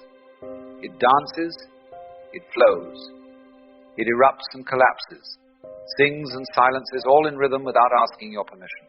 And so, when you demand that it pause for your comfort, you suffer. because life will not hold still. It will not meet you in the future. It is already here. The mistake is in thinking you can stand apart from it, manage it, direct it from some imagined place of separateness. But you are not outside of life. You are not the observer looking in. You are in it. You are it. Just as a wave is not something separate from the ocean. It is the ocean momentarily expressing itself as a wave, so you are not separate from the universe, but the universe momentarily expressing itself as you. And the moment you see this, the need for security begins to dissolve. Because what could be more secure than this very moment, the only one that ever truly exists? So then, what is one to do? If life offers no final foothold, if beliefs fade, if plans crumble, if even the self turns to smoke under scrutiny, where does one stand? And the answer, though simple, is not easy. You stop standing. You stop seeking a ground. And you fall freely, openly, into the present. Not because the present moment is safe, but because it's the only thing that's real. You see, we have confused the idea of freedom with the power to control. We think we are free when we have mastery over the future, when we've eliminated risk, when the path is clear and marked. But that isn't freedom at all. That is fear wearing the mask of progress. Real freedom is far more wild. It's the surrender to the rhythm of life, to change, to death, to rebirth, not as things to overcome, but as the very texture of existence, because in truth, you were never in control. There was never a separate you behind the eyes, managing the world like a ship from its helm. There is only awareness, witnessing, dancing, being. But as long as you try to cling to certainty, to permanence, to me, you will suffer. You suffer not because life is cruel, but because you want it to be something it is not. You want it to be solid, predictable, safe, and life, thank God, is none of those things. The very beauty of it all is in its impermanence. A cherry blossom is not less beautiful because it falls. The sun is no less radiant because it sets. So why do you imagine you must remain? Why do you fight to freeze the flowing water? The wisdom of insecurity is not some clever philosophy. It is a way of seeing, a return. It is the recognition that the moment you stop trying to secure your life is the moment it becomes alive. That in letting go of your need for answers, you begin to feel the mystery again. You were never meant to have it all figured out. The point was never to capture life, but to feel it. To live it as music, not as math. As dance, not direction. So, when you stop resisting change, when you no longer brace against the current, you find that the river was carrying you all along. You are not lost. You are not late. You are simply here. And here is enough. Now, perhaps the greatest illusion of all the root from which all this anxiety springs is the idea that you are separate from life. That you are a skin-encapsulated ego, tossed into a world not of your choosing, doing your best to survive, and hopefully to succeed. But who told you that? Where did you get this idea that there is a little you inside your head, pulling the levers and thinking the thoughts, directing the action like some spiritual CEO? You were taught it. You were told from the very beginning, you are you, and everything else is other. And so you spent your life defending that boundary. But consider this, can there be a front without a back? Can you have a coin with only one side? You are not a stranger here. You are the universe, expressing itself briefly as a person. Just as a wave is not separate from the sea, you are not separate from the whole. The air you breathe, the thoughts you think, the heartbeat in your chest, these are not possessions, they are processes. Movements, the world happening through you. You don't beat your heart, you don't grow your hair, and you certainly don't choose your thoughts. They arise as clouds form and drift and dissolve. So when you let go of the idea of being someone in charge, what's left is not chaos but peace. The fear of death begins to dissolve because you see, There was never a fixed you to lose in the first place. So then how does one live, knowing that all things pass? You live as the tree lives, bending in the wind, rooted not in certainty, but in presence. You do not cling to the leaves, for you know they must fall. You do not beg the river to stop flowing, for its movement is its music. To love life truly is to love its change. To love without owning, to act without anxiety, to hold without grasping. You eat the fruit of the moment, you taste it fully, but you do not try to preserve the peel or frame the seed. This is not a call to apathy or passivity. No, quite the opposite. When you are no longer driven by fear, you begin to live with gentleness and with great power. You laugh more. You cry more easily. You touch the world more softly because you are no longer trying to conquer it. You are it. Now here is a rather curious thing. You wake up one morning and something has changed. Not outside, mind you, but inside. You see through the games, the rat race, the endless pursuit of more. You understand, perhaps for the first time, that the meaning of life is just to be alive. It is so plain and so obvious and so simple. Yet everybody rushes around in a great panic as if it were necessary to achieve something beyond themselves. And then comes the peculiar problem. The bills still arrive, the rent is still due, the bank account still dwindles, and you find yourself in this strange position, spiritually awake but financially broke. What a cosmic joke this is. You look around and see people who are fast asleep, utterly unconscious, chasing money like hungry ghosts, and they seem to be doing rather well. Their bank accounts are full, their houses are large, their cars are new. And here you are, having seen through the illusion, and you cannot pay your electric bill. What is going on? Let me tell you something. This is not an accident. This is not some terrible mistake in the cosmic ordering of things. This is precisely how it must be, at least for a time. And if you understand why, you will stop fighting it, and you will begin to see the extraordinary gift hidden in this struggle. You see, money is a very peculiar thing. It is not wealth at all. It is a way of measuring wealth, a symbol, a token, a kind of social agreement. Real wealth is the air you breathe, the water you drink, the food that nourishes your body, the shelter that keeps you warm. Money is simply the bookkeeping. But we have become so enchanted with the bookkeeping that we have forgotten what it was supposed to represent. Think about it. Here is a man with $1 million in the bank. He sits in his office worrying about the stock market, checking his accounts, calculating his net worth. He has forgotten to taste his coffee. He has forgotten to feel the sun on his skin. He has forgotten that he is breathing. Ha ha ha. Is this man wealthy? Or is he so busy counting his tokens that he has lost touch with the actual treasure? When you awaken spiritually, something very interesting happens. You stop being hypnotized by the symbols. You stop mistaking the menu for the meal. The recipe is not the dinner. The map is not the territory. And suddenly, money loses its grip on you. It stops being the most important thing. It stops being the goal of your life. This is wonderful. This is liberation.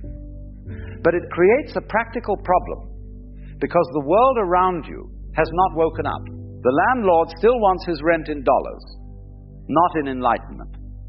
The grocer will not accept spiritual wisdom in exchange for bread. And so you find yourself caught between two worlds. Awake in a sleeping world, trying to live by one set of values while surrounded by another. Now, let me tell you why this happens to nearly everyone who begins to wake up. The first reason is very simple. When you awaken, you lose your motivation for the game. You see, most people work not because they love the work, but because they are afraid. Afraid of being poor, afraid of being judged, afraid of being left behind in the great race. Fear is the fuel that drives the economic machine. But when you wake up, the fear begins to dissolve. You realize that you came into this world with nothing, and you will leave with nothing. You understand that the purpose of life is not to arrive at death safely with a well-preserved bank account, but to skid in sideways, thoroughly used up, totally worn out, laughing all the way. The terror of poverty loses its teeth. And without that fear driving you, you naturally slow down. You stop clawing your way to the top. You stop sacrificing your present for some imaginary secure future.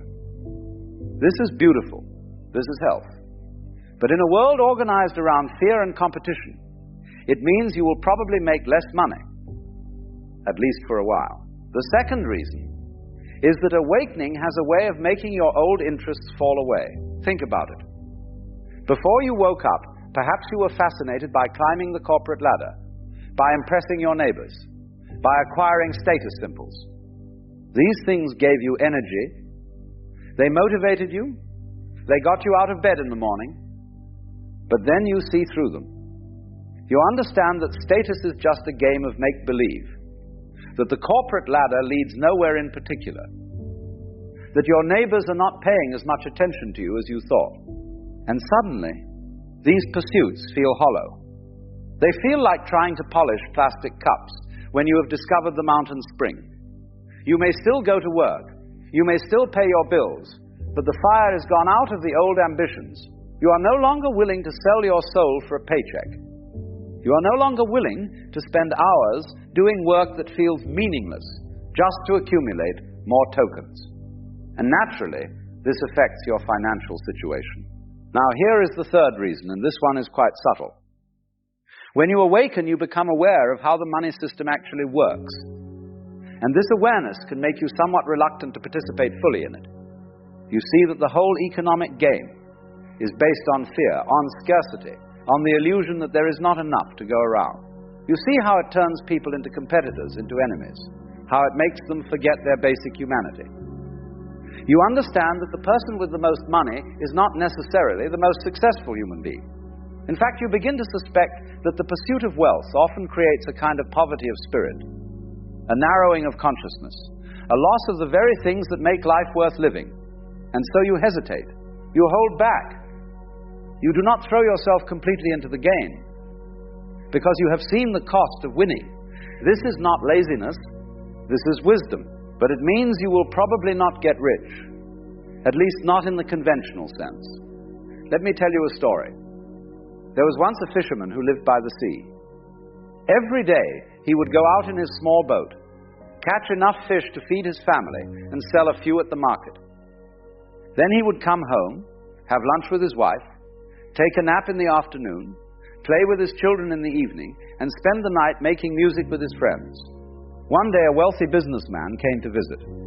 He saw the fisherman resting in the afternoon and said, "Why are you not out fishing? You could catch more fish." "Why would I want to catch more fish?" the fisherman asked. "Well, if you caught more fish, you could sell them and make more money. And then what would I do with the money? You could buy a bigger boat," the businessman explained. "With a bigger boat, you could catch even more fish. Eventually, you could buy several boats, hire other people to fish for you, and become very wealthy." "And then what?" the fisherman asked. "Then you could retire and spend your days resting in the afternoon, playing with your children, and making music with your friends in the evening." The fisherman smiled. "But that is what I am doing now." Do you see? The fisherman had not failed to understand how to make money. He had simply seen through the illusion that making money was the point. He's already living the life that the businessman would spend years trying to earn. He was already wealthy in the only way that matters. When you wake up spiritually, you become more like the fisherman.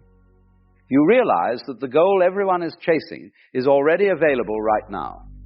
The peace they hope to buy with retirement savings is available in this breath. The security they think money will provide is already here in the simple fact of being alive. The freedom they imagine wealth will bring is already present when you stop being enslaved by the need for more. But here is what happens next. Once you see this, once you really understand it, you face a choice. Do you continue to play the money game with full knowledge that it is just a game? Or do you drop out entirely? And this is where many awakened people get stuck. They think the answer is to reject money altogether, to become penniless wanderers. But this is just another trap. This is the ego in spiritual clothing. True awakening is not about rejecting money any more than it is about chasing it. It is about seeing money for what it actually is, a useful instrument, nothing more, nothing less. When you are truly awake, you can use money without being used by it. You can play the game without being played by the game. The question is not whether you should have money or not have money. The question is whether money has you. Can you hold it lightly? Can you use it when you need it and let it go when you do not?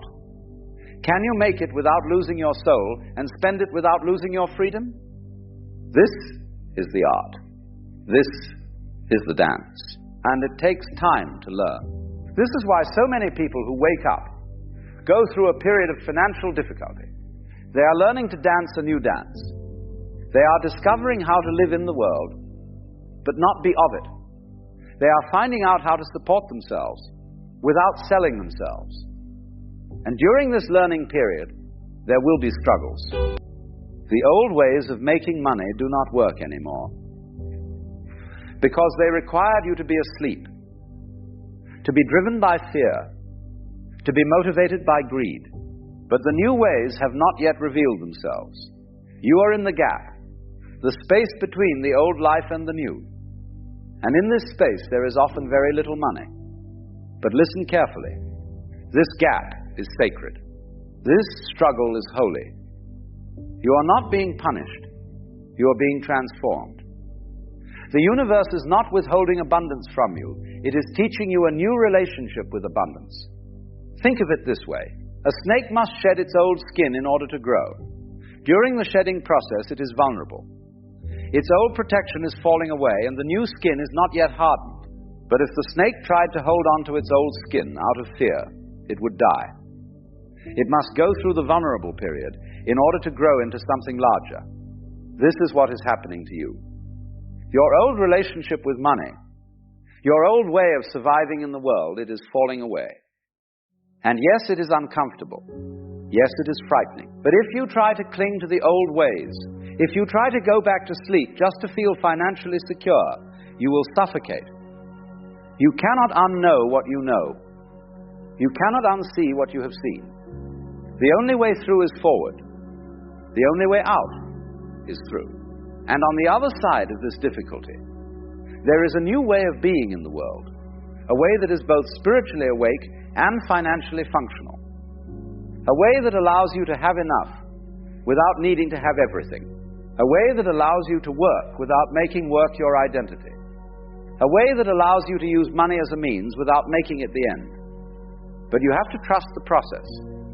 You have to have faith that the universe is not going to let you starve. After all, the birds do not have bank accounts, and yet they are fed. The flowers do not worry about their net worth, and yet they are clothed in beauty.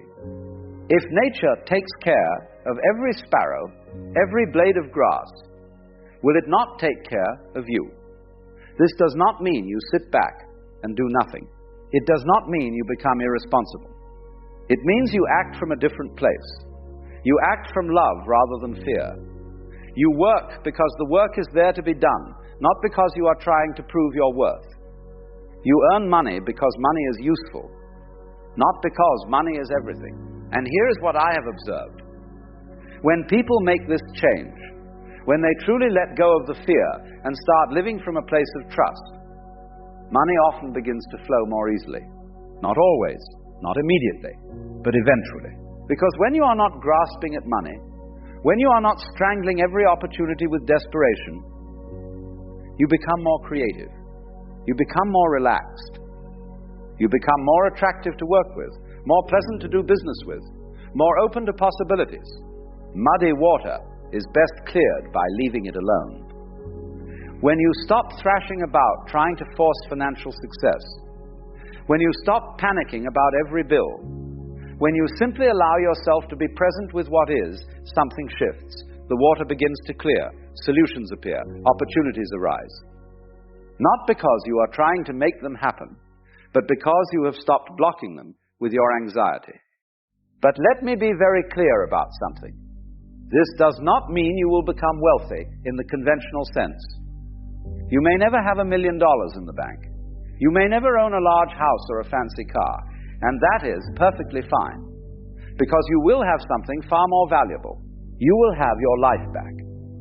You will have your time. You will have your peace. You will have yourself. The spiritually awake person eventually discovers that there are two kinds of poverty. There is the poverty of not having enough money, which is temporary and can be solved. And there is the poverty of selling your soul for money, which is permanent and can destroy you. Better to be broke for a season than to be rich and dead inside forever. And so here you are, spiritually awake and financially struggling. What do? First, you stop fighting it. You stop seeing your financial difficulty as evidence that something is wrong with you, or that God has abandoned you, or that you have failed.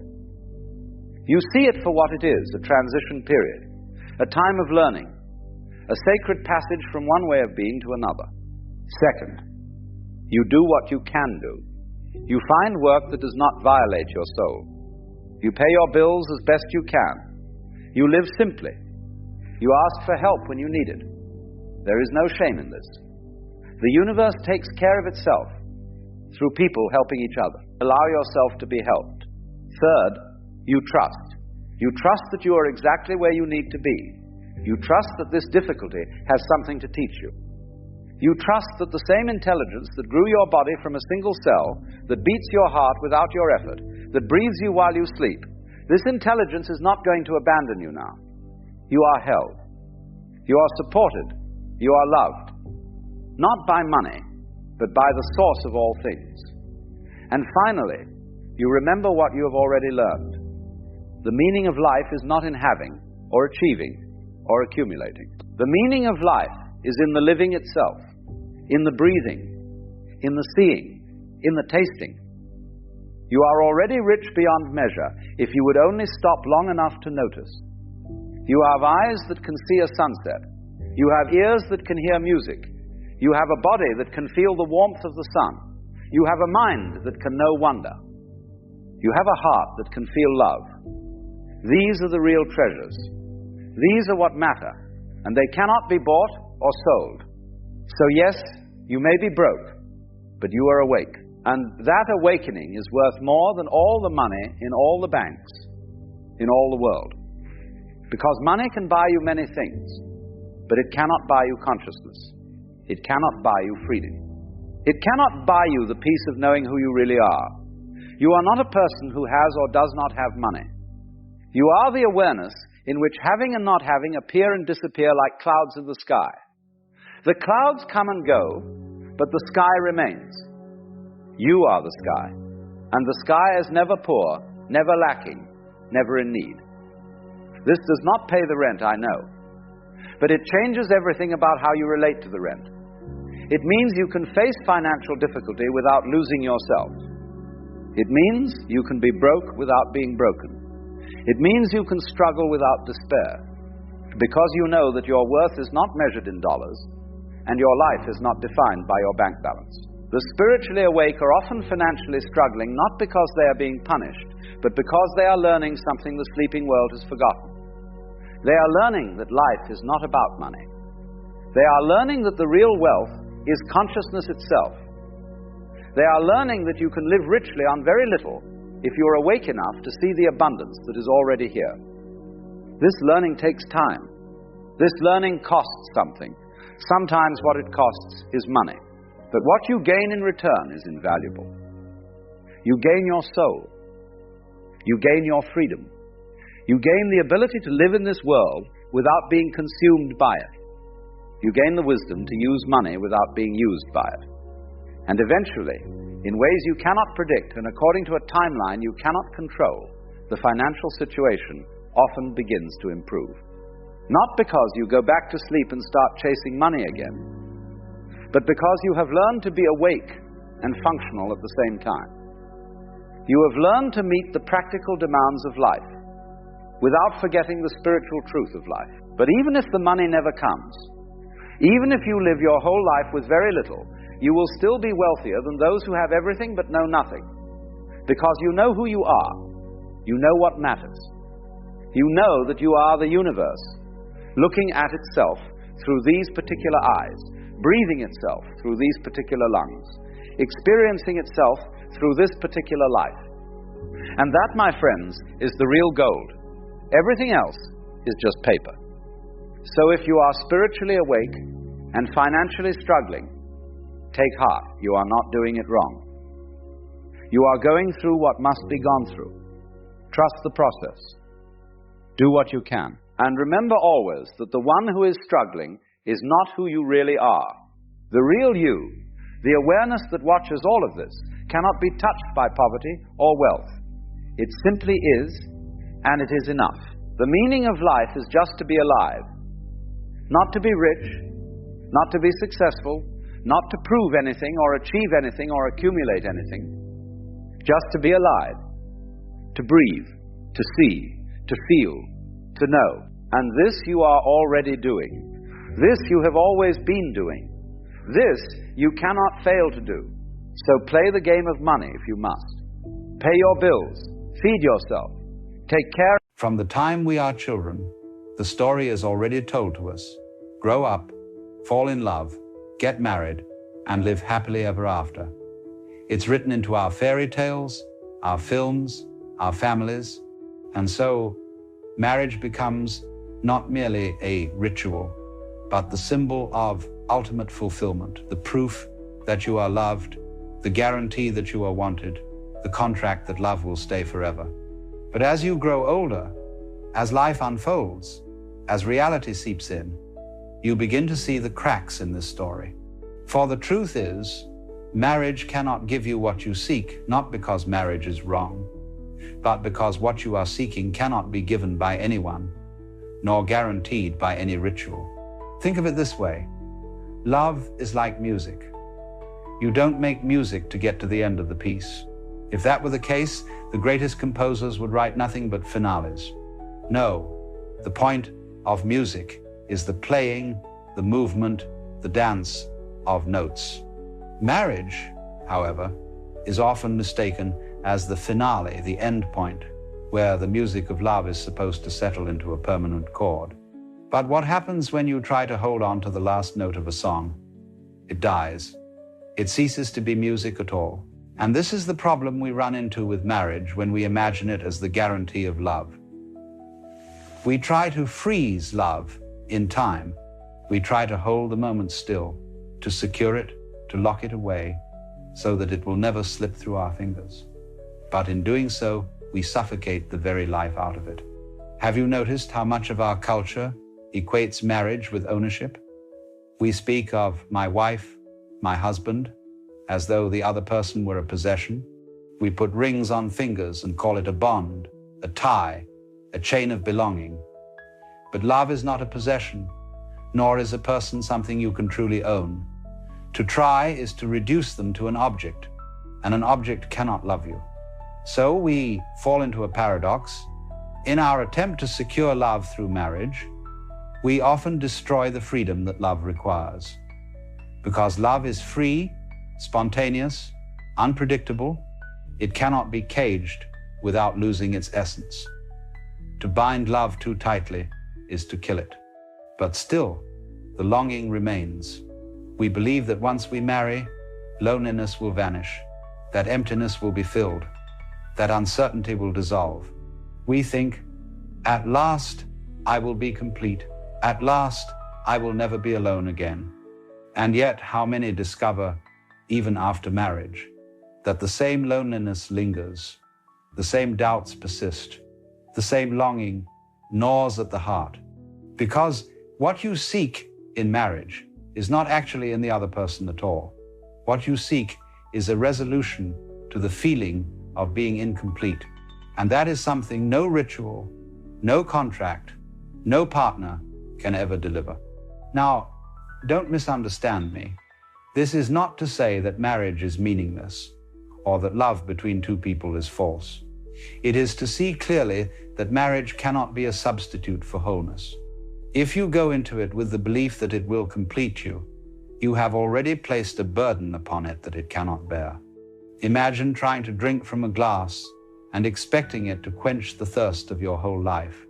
The glass was never meant to do that. It was only meant to hold water for a moment. Marriage, in the same way, can hold love, but it cannot create it, nor preserve it forever. It can be a container for joy, for companionship, for intimacy, but it cannot serve as the source of those things. The source lies deeper in the very nature of being. And yet, because we misunderstand this, we suffer. We enter marriage expecting security and instead find uncertainty.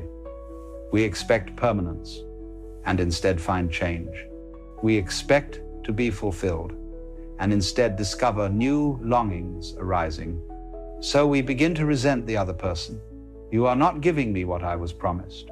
You are not making me happy. But it was never the job of another person to make you whole. And if you truly love someone, you do not ask them to bear that impossible burden. Think of a bird. You do not love it by putting it in a cage and locking the door, saying, "Now you are mine. Now you cannot leave. Now I am secure." If you do that, you have killed what you loved, its freedom, its flight, its song. To love a bird is to watch it fly, to hear its song carried on the wind, knowing that its life is its own. Marriage, when misunderstood, becomes a cage. But marriage, when seen rightly, can be a perch, a place where two birds rest together, freely, without chains. But most of us don't see it this way. We are afraid. We are so deeply insecure about being alone, about facing the vastness of life without someone by our side, that we try to trap love, to nail it down, to legislate it into permanence. And so the ritual of marriage, which could be a celebration, becomes a guarantee, a promise that love will never leave, that loneliness will never return, that uncertainty will vanish. And when life proves otherwise, we suffer terribly, because marriage cannot fulfill a promise that is impossible. The truth is, love and marriage are not the same thing. Love is a dance, a play, a spontaneous arising between two beings. Marriage is a structure, a ritual, a social arrangement. There is nothing wrong with structures, but they are not the dance itself. It is like mistaking the theater for the play. The theater may hold the play, but it is not the performance. And if you fall in love with the theater itself, you will be sorely disappointed.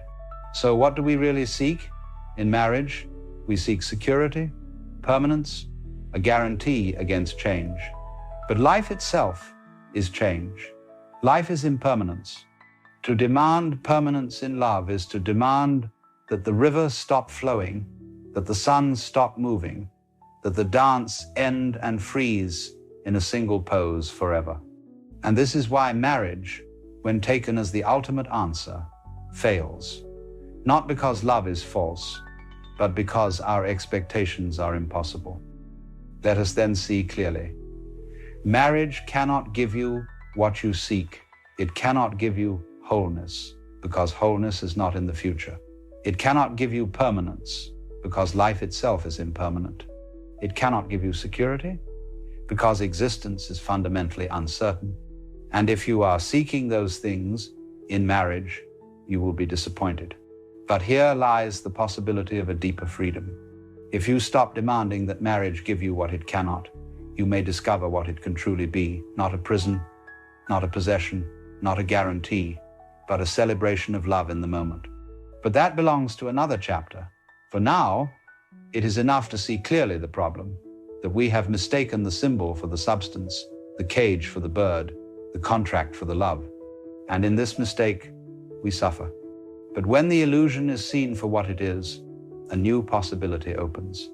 If the first chapter was about seeing the problem, let us now turn to the possibility. Because once you see that marriage cannot give you security, permanence, or wholeness, you are free to discover what it can give. And here is the paradox. It is only when you stop demanding that marriage fulfill impossible promises that you are finally able to experience its real beauty. Think of the ocean again. If you go to the shore demanding that the sea be still, that the waves never rise, that the tide never change, you will always be frustrated. But if you go to the sea to watch it move, to feel its rhythm, to play in its foam, then the ocean becomes a joy. Marriage is the same. If you demand that it guarantee permanence, you will always be disappointed. But if you allow it to be what it is, a meeting place, a dance, a celebration of love in the moment, then you will discover a freedom and intimacy that cannot be manufactured. Let us make this clear. Love is not about possession. Love is participation. It is not about saying, "You are mine forever." It is about saying, "Here we are, together, now." The beauty of marriage, when rightly understood, is not that it guarantees tomorrow, but that it celebrates today. It is two beings choosing, in freedom, to return to one another again and again, not because they must, but because they may. And that is a far deeper commitment than any contract could enforce. Imagine this. Every morning, you wake up next to someone, and they are there not because they are bound, not because they are trapped, but because they want to be there.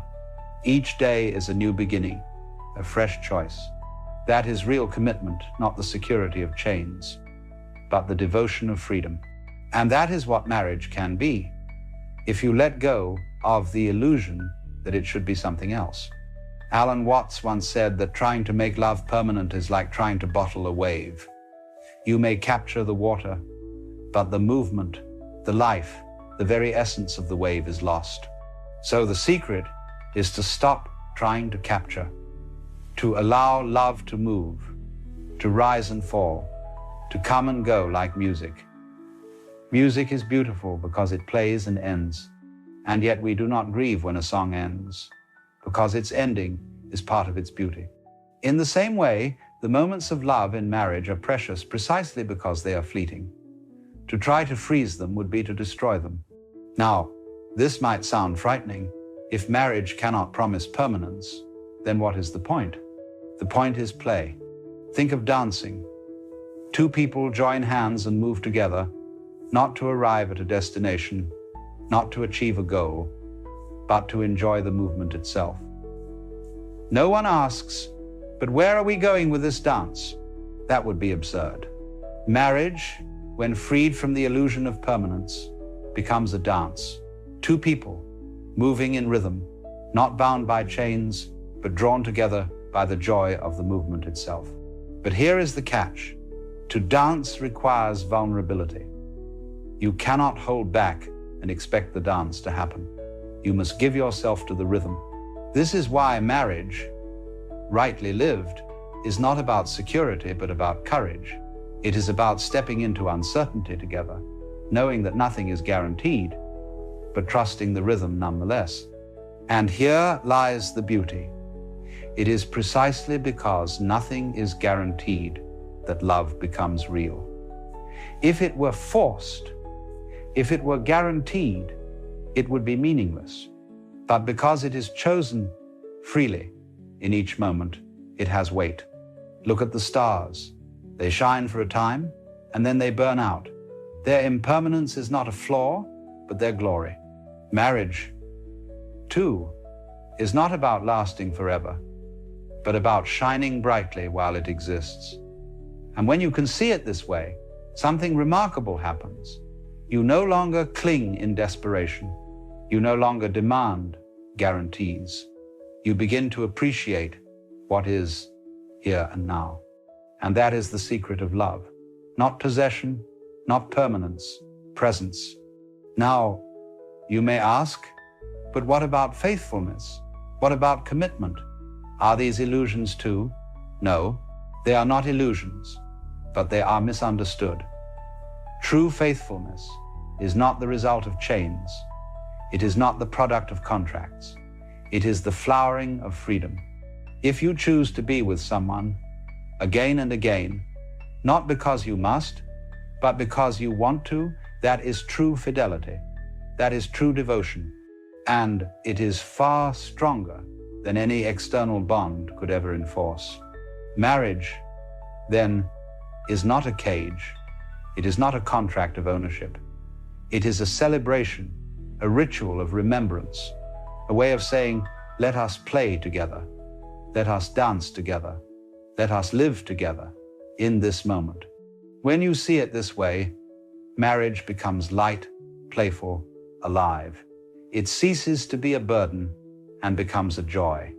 But to experience this, you must first give up the illusion that it will complete you, or guarantee you against loss, or secure you against change. You must see that those desires are impossible. Only then can you be free to love, then mate. So let us return to the question, why can marriage never give you what you seek? Because what you seek is wholeness, security, permanence, and those are not found in marriage.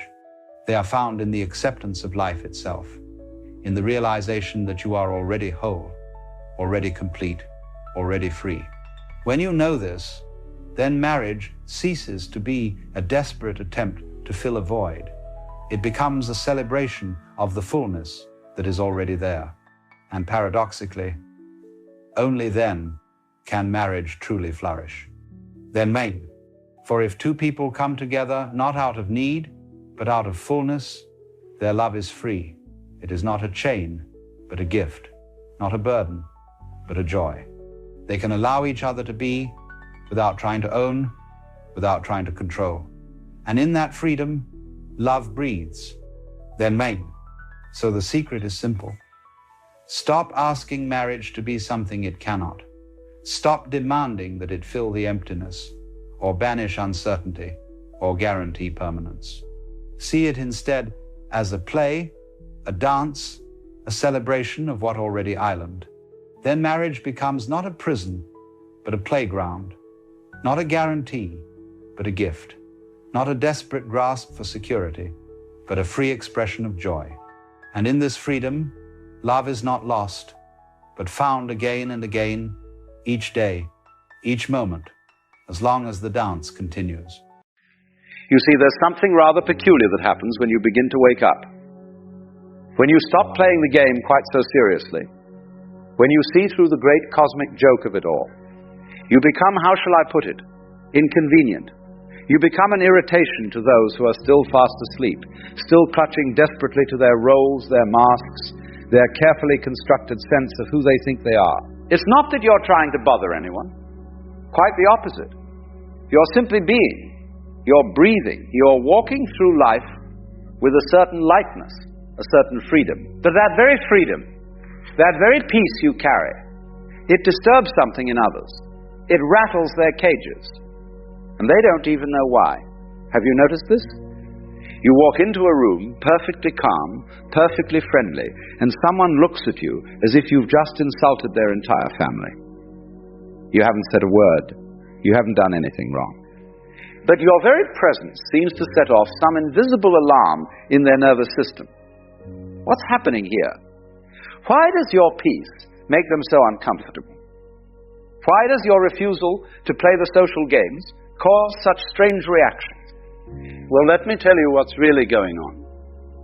When you awaken, when you see through the illusion of the separate self, when you stop identifying with the ego and all its desperate demands, you become a mirror. And mirrors, as you know, can be terribly uncomfortable things. They show people what they don't want to see. Not because you're judging them, not because you're trying to make them feel bad, but simply because you exist in a different way now. You're not playing by the old rules. And that makes the ego in others very, very nervous. So let's talk about the 5 ways people's egos will react to your awakening. Not so you can feel superior, mind you. That would just be your own ego sneaking back in through the side door. But so you can understand what's happening. So you can respond with compassion instead of confusion. So you can continue to walk your path without being thrown off by these reactions. When you stop defending yourself, when you stop justifying your choices, when you simply say no without a paragraph of reasons, something strange happens. People get upset. They demand explanations. They want you to prove that you have a good reason, for living the way you live. You see, the ego loves to judge. It loves to evaluate, to measure, to determine whether someone else's choices meet its approval. And when you refuse to play this game, when you don't offer your life up for inspection, the ego feels robbed. It feels as though you're being rude, unfair, even arrogant. But here's the thing. You don't owe anyone an explanation for your existence. You don't need permission to be. You don't have to justify your peace, your choices, your way of moving through the world. When you're asleep, you probably spent enormous amounts of energy trying to make others understand you, trying to prove that you were living correctly. But now you've seen through that trap. You've realized that no amount of explaining will satisfy the ego's hunger for control. So what happens? People get irritated. They accuse you of thinking you're better than them. They say you've become distant, cold, difficult to reach. But you haven't changed in the way they think. You simply stopped performing. You stopped auditioning for a role in their drama. And the beautiful thing is, you don't need to argue about it. You don't need to defend your refusal to defend yourself. You simply smile, perhaps, and go about your business, like water flowing around a rock. The rock can complain all it wants, but the water just keeps flowing. Number 2, they will test you to see if you're real. This is a curious one. When people sense that you've found something, some kind of peace or clarity they haven't found, they often can't resist testing it. It's like when you tell someone you're not bothered by something, and they immediately try to bother you about that very thing. They poke, they prod, they say things designed to get a reaction. Why do they do this? Because the ego in them wants to prove that you're just pretending. It wants to show that underneath your calm exterior, you're just as anxious, just as reactive, just as trapped as they are. If they can get you to break, to lose your composure, to snake back at them, then they can dismiss what you represent. They can go back to sleep feeling justified. You might find people bringing up old arguments, mentioning things they know used to upset you, creating situations designed to push your buttons. A colleague at work might suddenly start criticizing everything you do. A family member might bring up that one topic they know always started fights. A friend might make comments about how you've changed, how you're not fun anymore, how you take yourself too seriously, or not seriously enough. And here's what's marvelous about this. If you react, if you get defensive or angry or upset, their ego wins. It gets to say, see, I knew it, you're not really at peace, you're just putting on an act. But if you don't react, if you remain calm and present, their ego gets even more irritated. Because now it can't dismiss you. Now it has to face the possibility that what you have might be real. So what do? You let them test.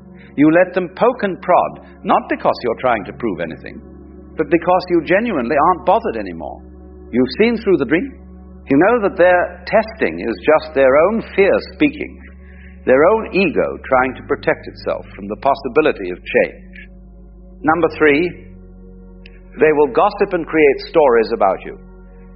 When you stop participating in the constant drama of social life, when you stop gossiping, stop complaining, stop playing the games of alliance and betrayal, something interesting happens.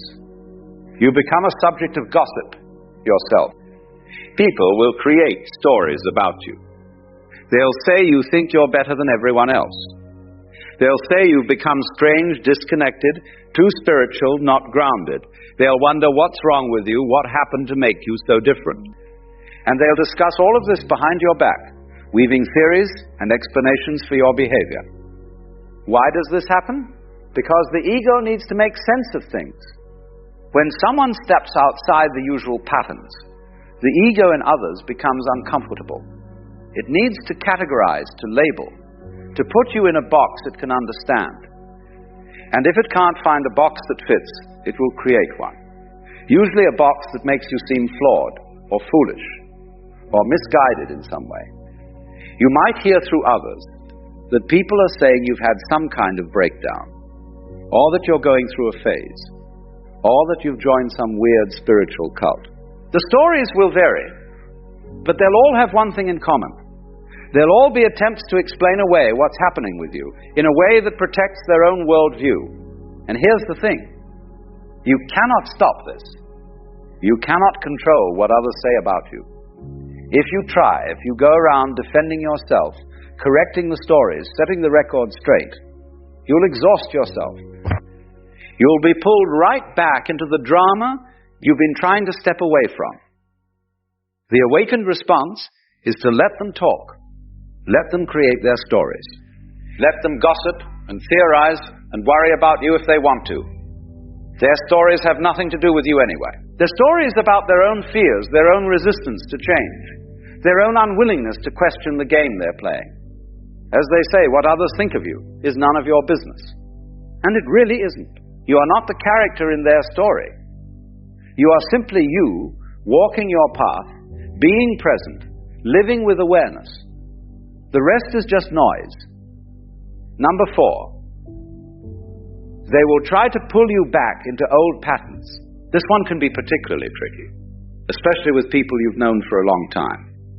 Family members, old friends, people who knew you before you woke up. They remember the old you.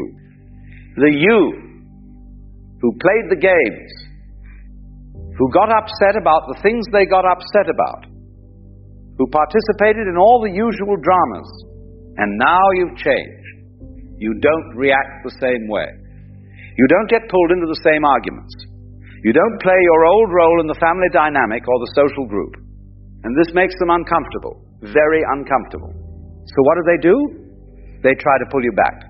They'll bring up old memories, trying to remind you of who you used to be. They'll invite you into old patterns of relating. They'll create situations where you're expected to play your old part. And if you don't, they'll express hurt or confusion or frustration. A mother might say, you used to tell me everything what happened. A friend might complain that you're not the same person anymore, that you've lost your sense of humor, that you're no fun. A sibling might accuse you of thinking you're too good for the family now. It suggests that maybe others could change too. And that's a frightening thought for the ego. Change means uncertainty. Change means the comfortable patterns might not hold.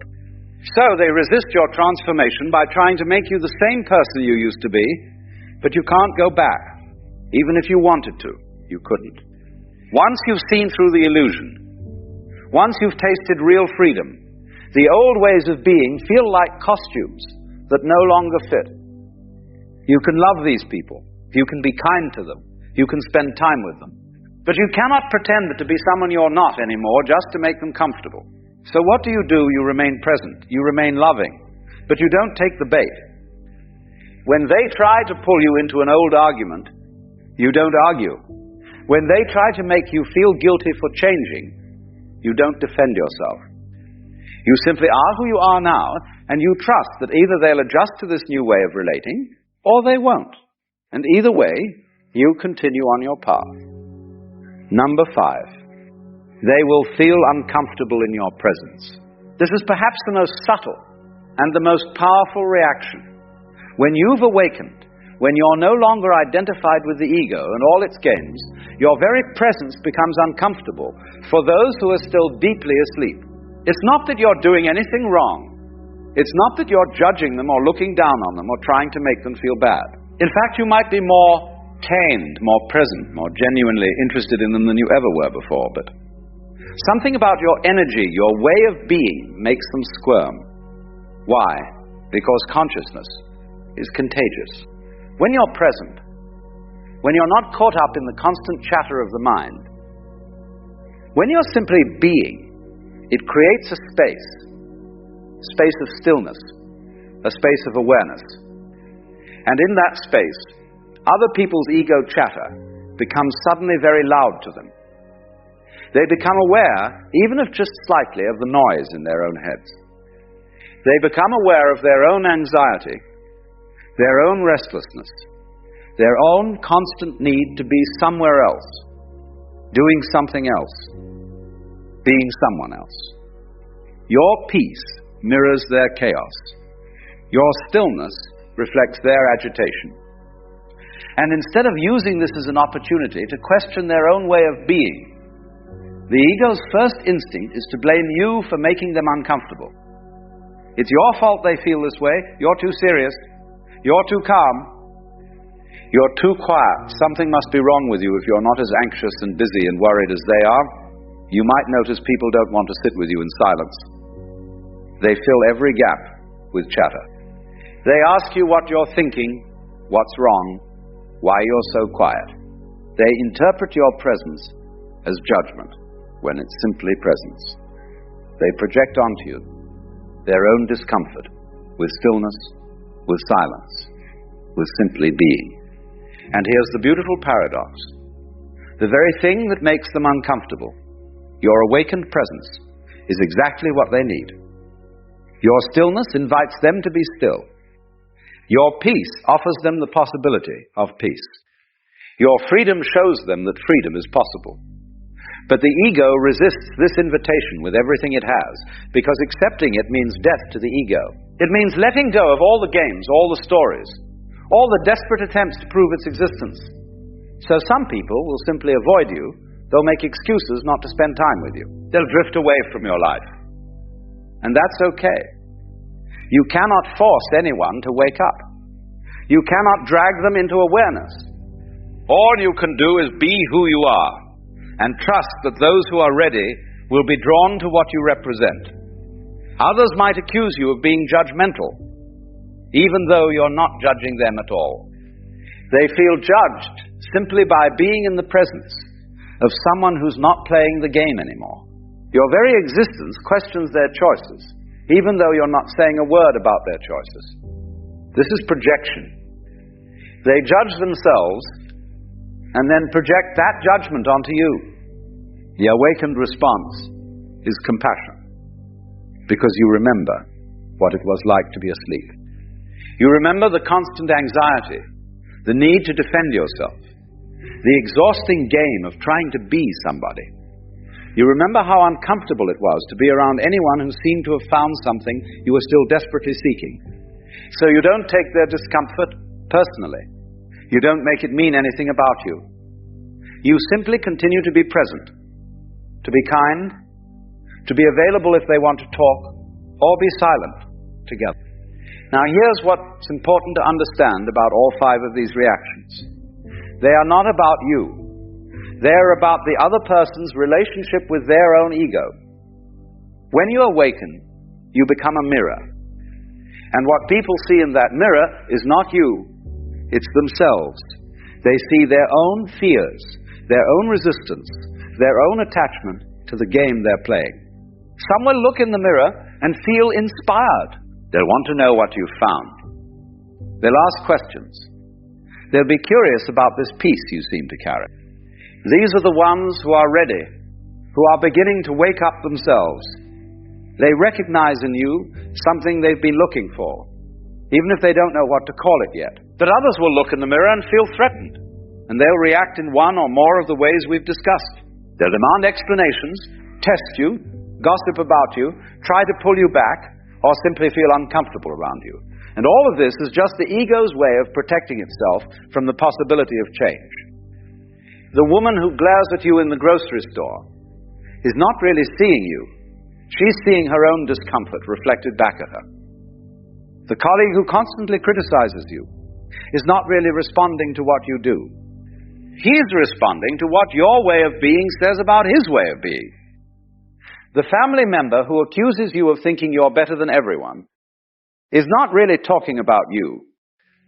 They're talking about their own insecurity, their own fear of change.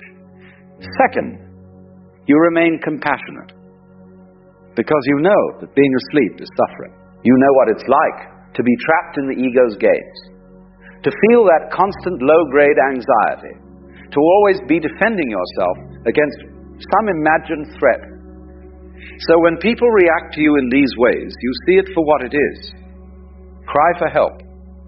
A desperate attempt to maintain the only sense of self they know. Third, you don't dim your light to make others comfortable. This is crucial. You might be tempted, out of kindness, to go back to playing some of the old games, to pretend you're still asleep, just to fit in, just to avoid making waves. But this doesn't serve anyone. Your light, your awakened presence, is a gift to the world, even when it makes people uncomfortable, especially when it makes people uncomfortable, because that discomfort is the first step toward questioning, toward waking up. Fourth, you trust the process. You understand that awakening is not something you can give to anyone else. They have to find it themselves. Your job is not to wake anyone up. Your job is simply to be awake yourself. And in being awake, in living from that place of presence and peace, you offer a possibility. You show that another way is available. What others do with that possibility is up to them. And fifth, you keep your sense of humor about the whole thing. 'Cause really, isn't it rather funny? The great cosmic joke of it all. Here we are, consciousness pretending to be separate individuals, egos fighting with other egos, all of us forgetting that we're the same thing, looking at itself through different eyes. When you see this, when you really get the joke, you can't help but laugh. Not at others, but with them.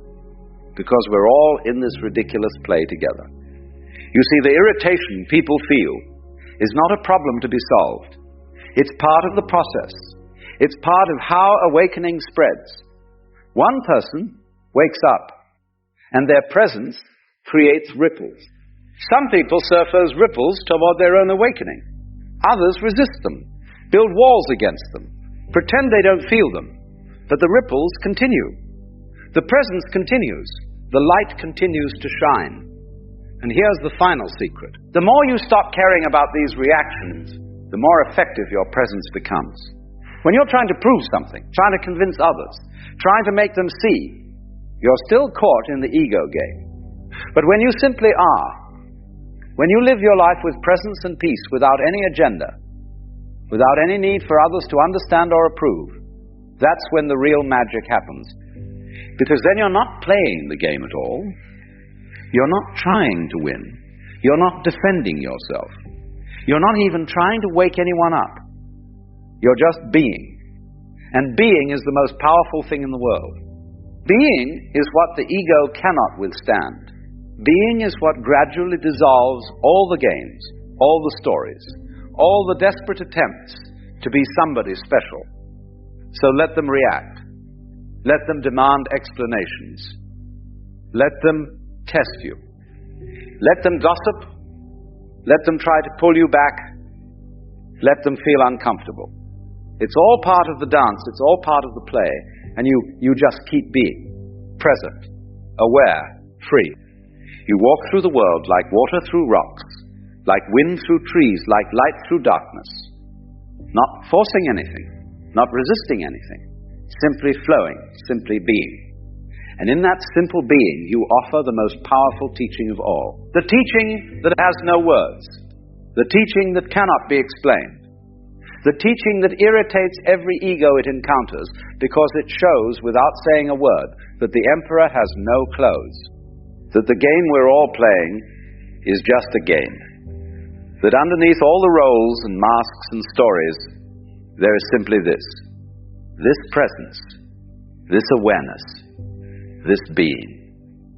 And that, my friends, is quite enough. You threw yourself into these games with complete conviction. You were absolutely the cowboy, totally the mother serving imaginatively cookers. But you never forgot, not really, that it was play. The moment your mother called you for dinner, you dropped the role without a second thought. You didn't cling to being the cowboy. You didn't suffer an identity crisis when the game ended. But somewhere along the way, we forgot how to play. We became what I call method actors in the theater of life. We got so absorbed in our roles that we forgot we were acting. We started believing that we really are the banker, the housewife, the success, the failure. And when you forget you're playing a role, the game becomes a prison. Now, when I say life is a game, I don't mean it's trivial or meaningless. games can be incredibly important. He plays with intensity, with passion, with everything he's got. But he maintains what we might call a light touch. The first rule of this cosmic game is perhaps the most startling. You are not who you think you are. The person you call by your name, with your particular history, your specific worries and dreams, that's just your character in the game. It's a mask, a role you're playing so convincingly that you fooled even yourself. But who is the real you? That's where it gets interesting. The real you is the player, not the character. You are the awareness that can observe thoughts, feelings, sensations. You are the space in which all experiences arise and dissolve. You are, if you will, the stage on which the entire drama unfolds. Once you see this, really see it, the game changes completely. You realize you've been like an actor who got so lost in his role that he forgot he could take off the costume and go home. Suddenly you remember, you are not trapped in the character. You can play it skillfully, enjoy it thoroughly, but you don't have to be imprisoned by it. Here's another rule that most players miss entirely. The game has no final winning condition. There is no ultimate prize, no finish line where you can finally declare victory and retire. The whole point of the game is the playing itself. We've been taught to think of life as a journey, with a destination. But it's much more like music or dancing. You don't dance to get to a particular spot on the floor. You don't listen to a symphony to get to the final note. The meaning is in the movement, in the flowing, in the playing. But we've turned life into a race. We rush through childhood to get to adulthood. We hurry through school to get to our careers. We work frantically to reach retirement. And then we sit in our rocking chairs, wondering where it all went. We were so busy trying to get somewhere else that we missed the only place we ever actually were, which is here, now, in this moment. The game is always happening now. Not tomorrow when you'll be happier, not yesterday when things were better, but right now. This is the only time the game is actually being played. Yet most of us are like people at a concert who spend the entire performance reading the program notes, trying to figure out what's coming next instead of listening to the music that's playing right now.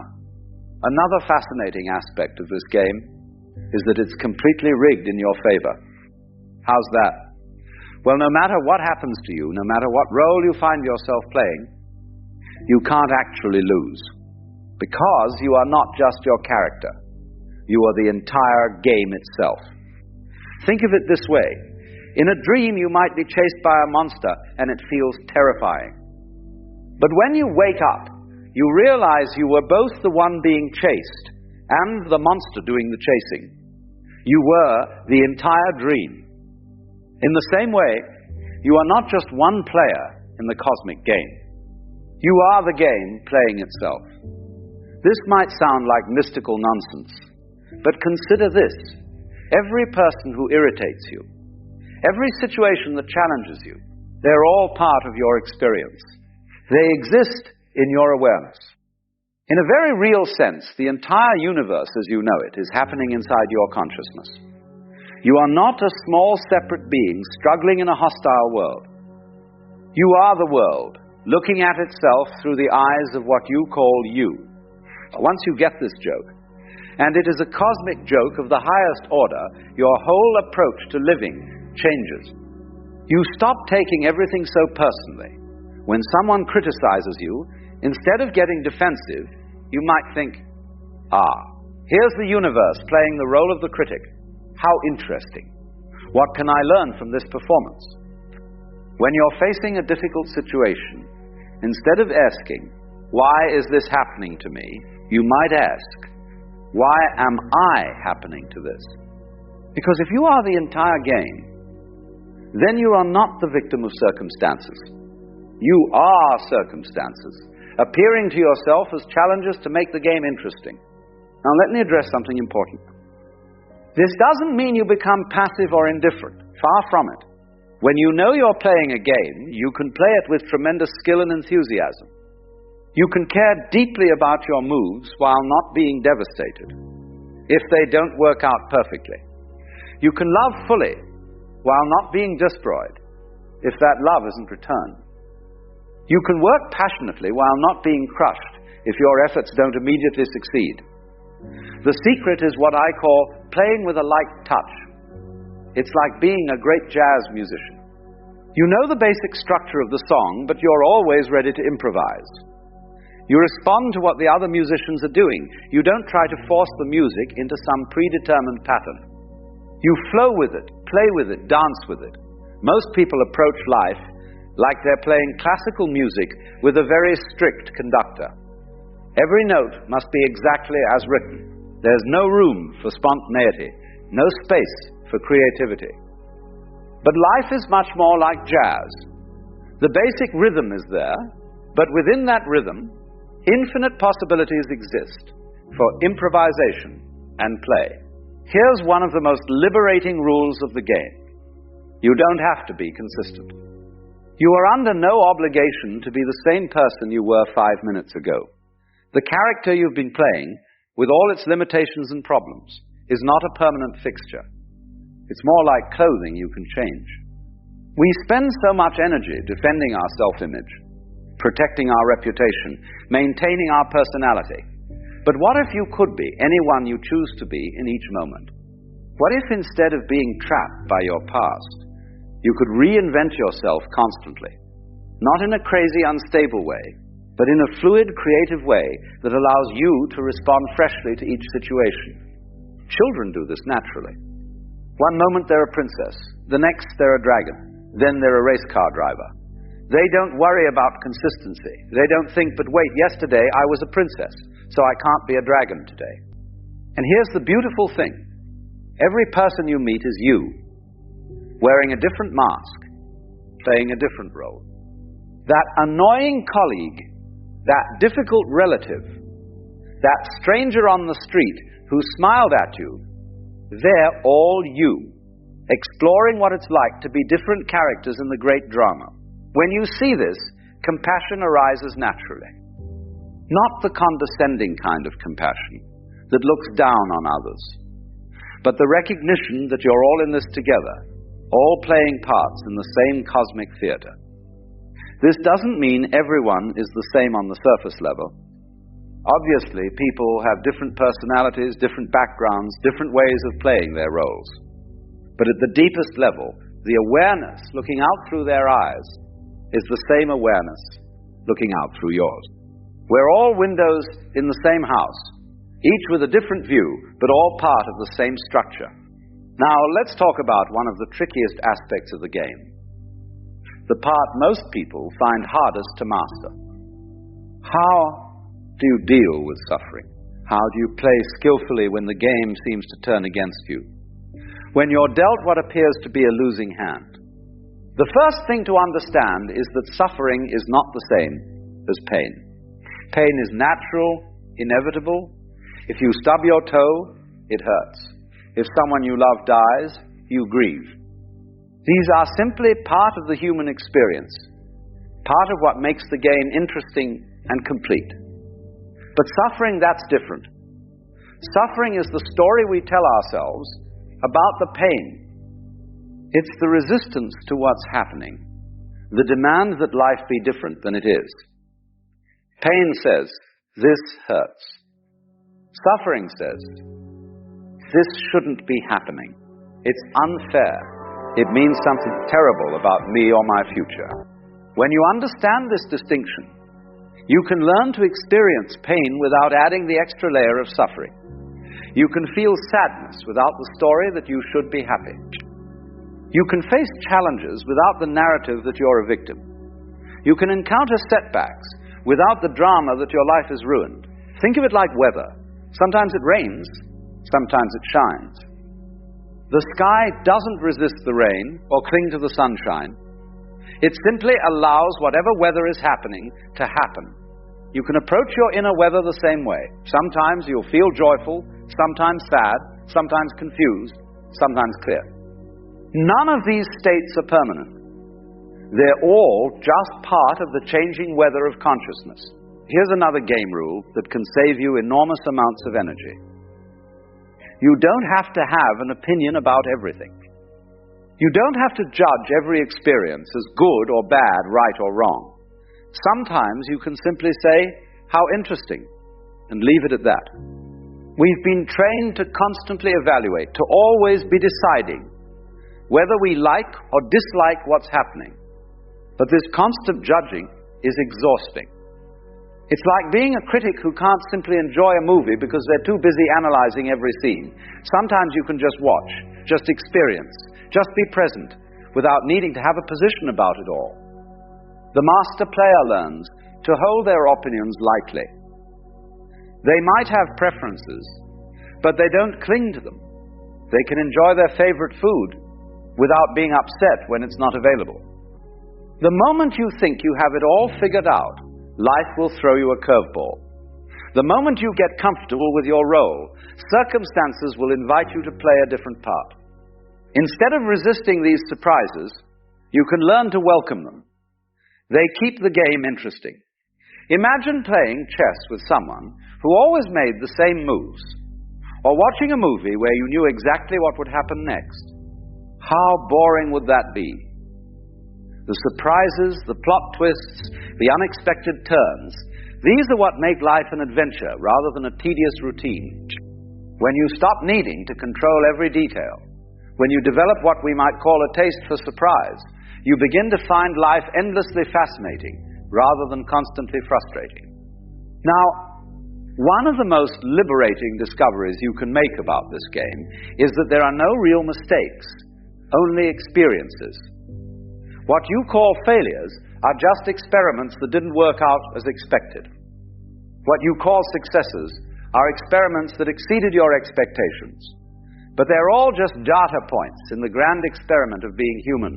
A child learning to walk doesn't call it failure when they fall down. We think we should be able to do everything perfectly on the first try.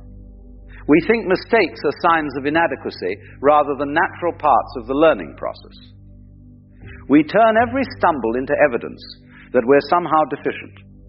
What if you could approach your whole life with the same attitude that child has toward learning to walk? What if every mistake was just information? Every failure, just feedback? How much lighter would you feel if you weren't carrying around all that self-judgment about your imperfect performance? Here's something else about this game that might surprise you. The best players are often the ones who appear to be playing the least. They move through life with a kind of effortless ease, not because they don't care, but because they've learned to work with the natural flow rather than against it. It's like the difference between swimming upstream and floating downstream. Both require skill, but one is exhausting while the other is energizing. When you understand the currents of life, when you learn to read the patterns of existence, you can accomplish much more with much less effort. This doesn't mean being lazy or passive.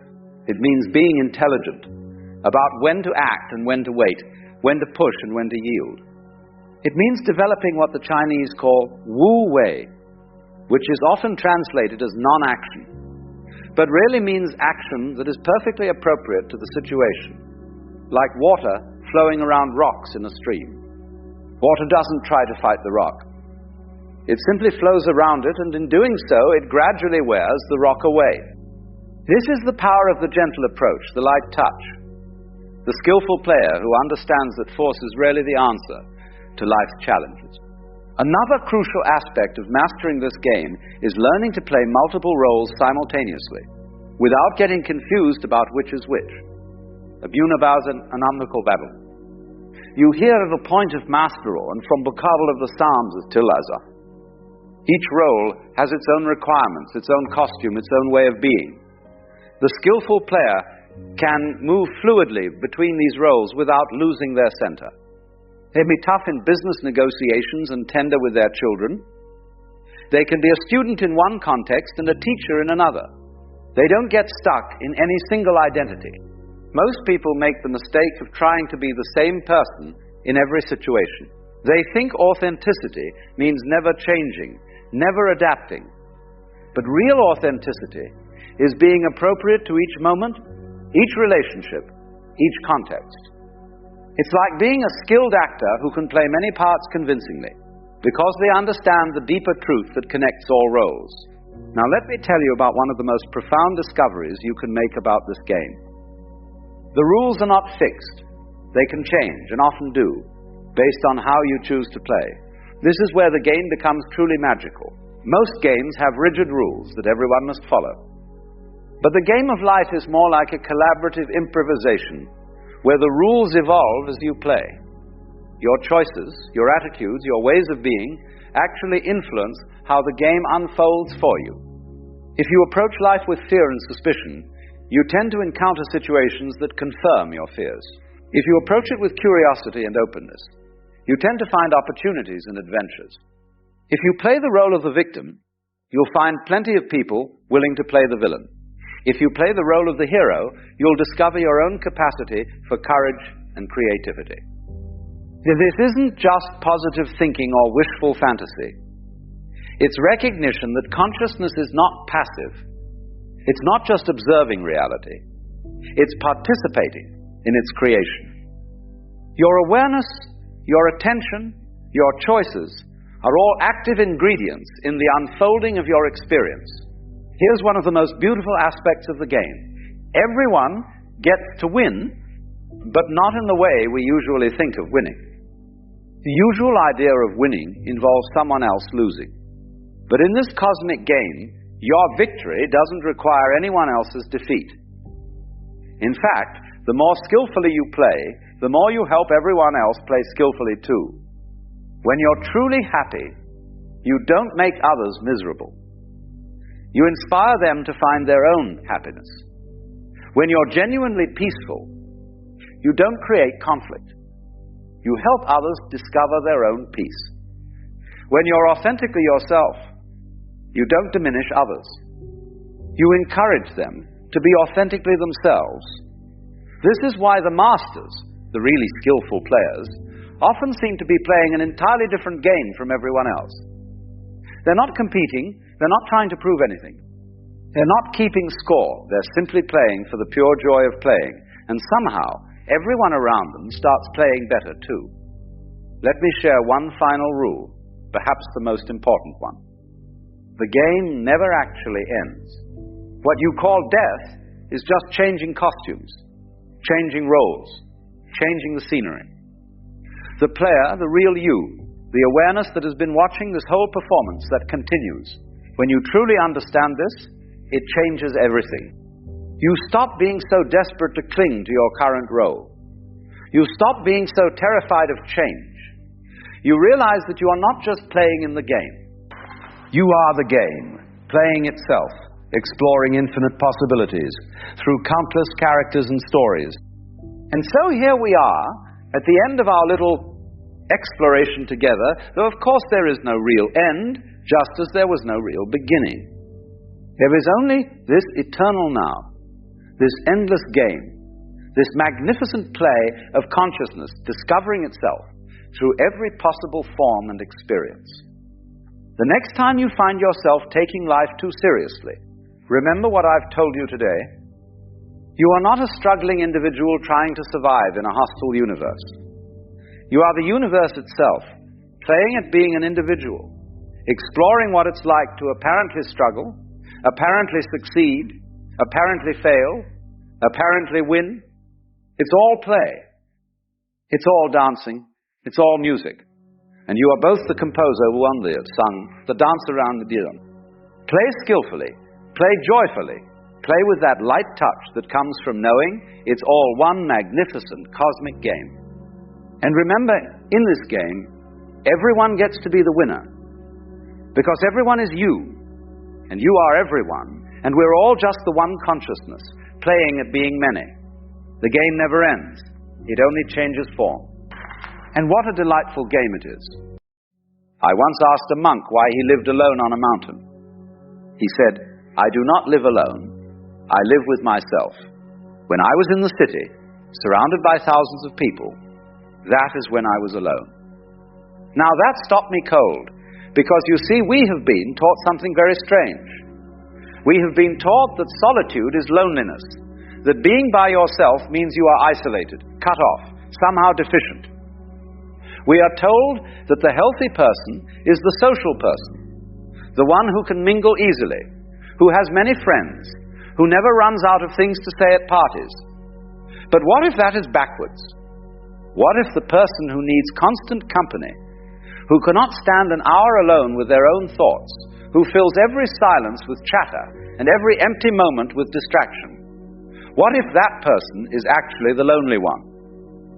You see, there is something happening to people who wake up.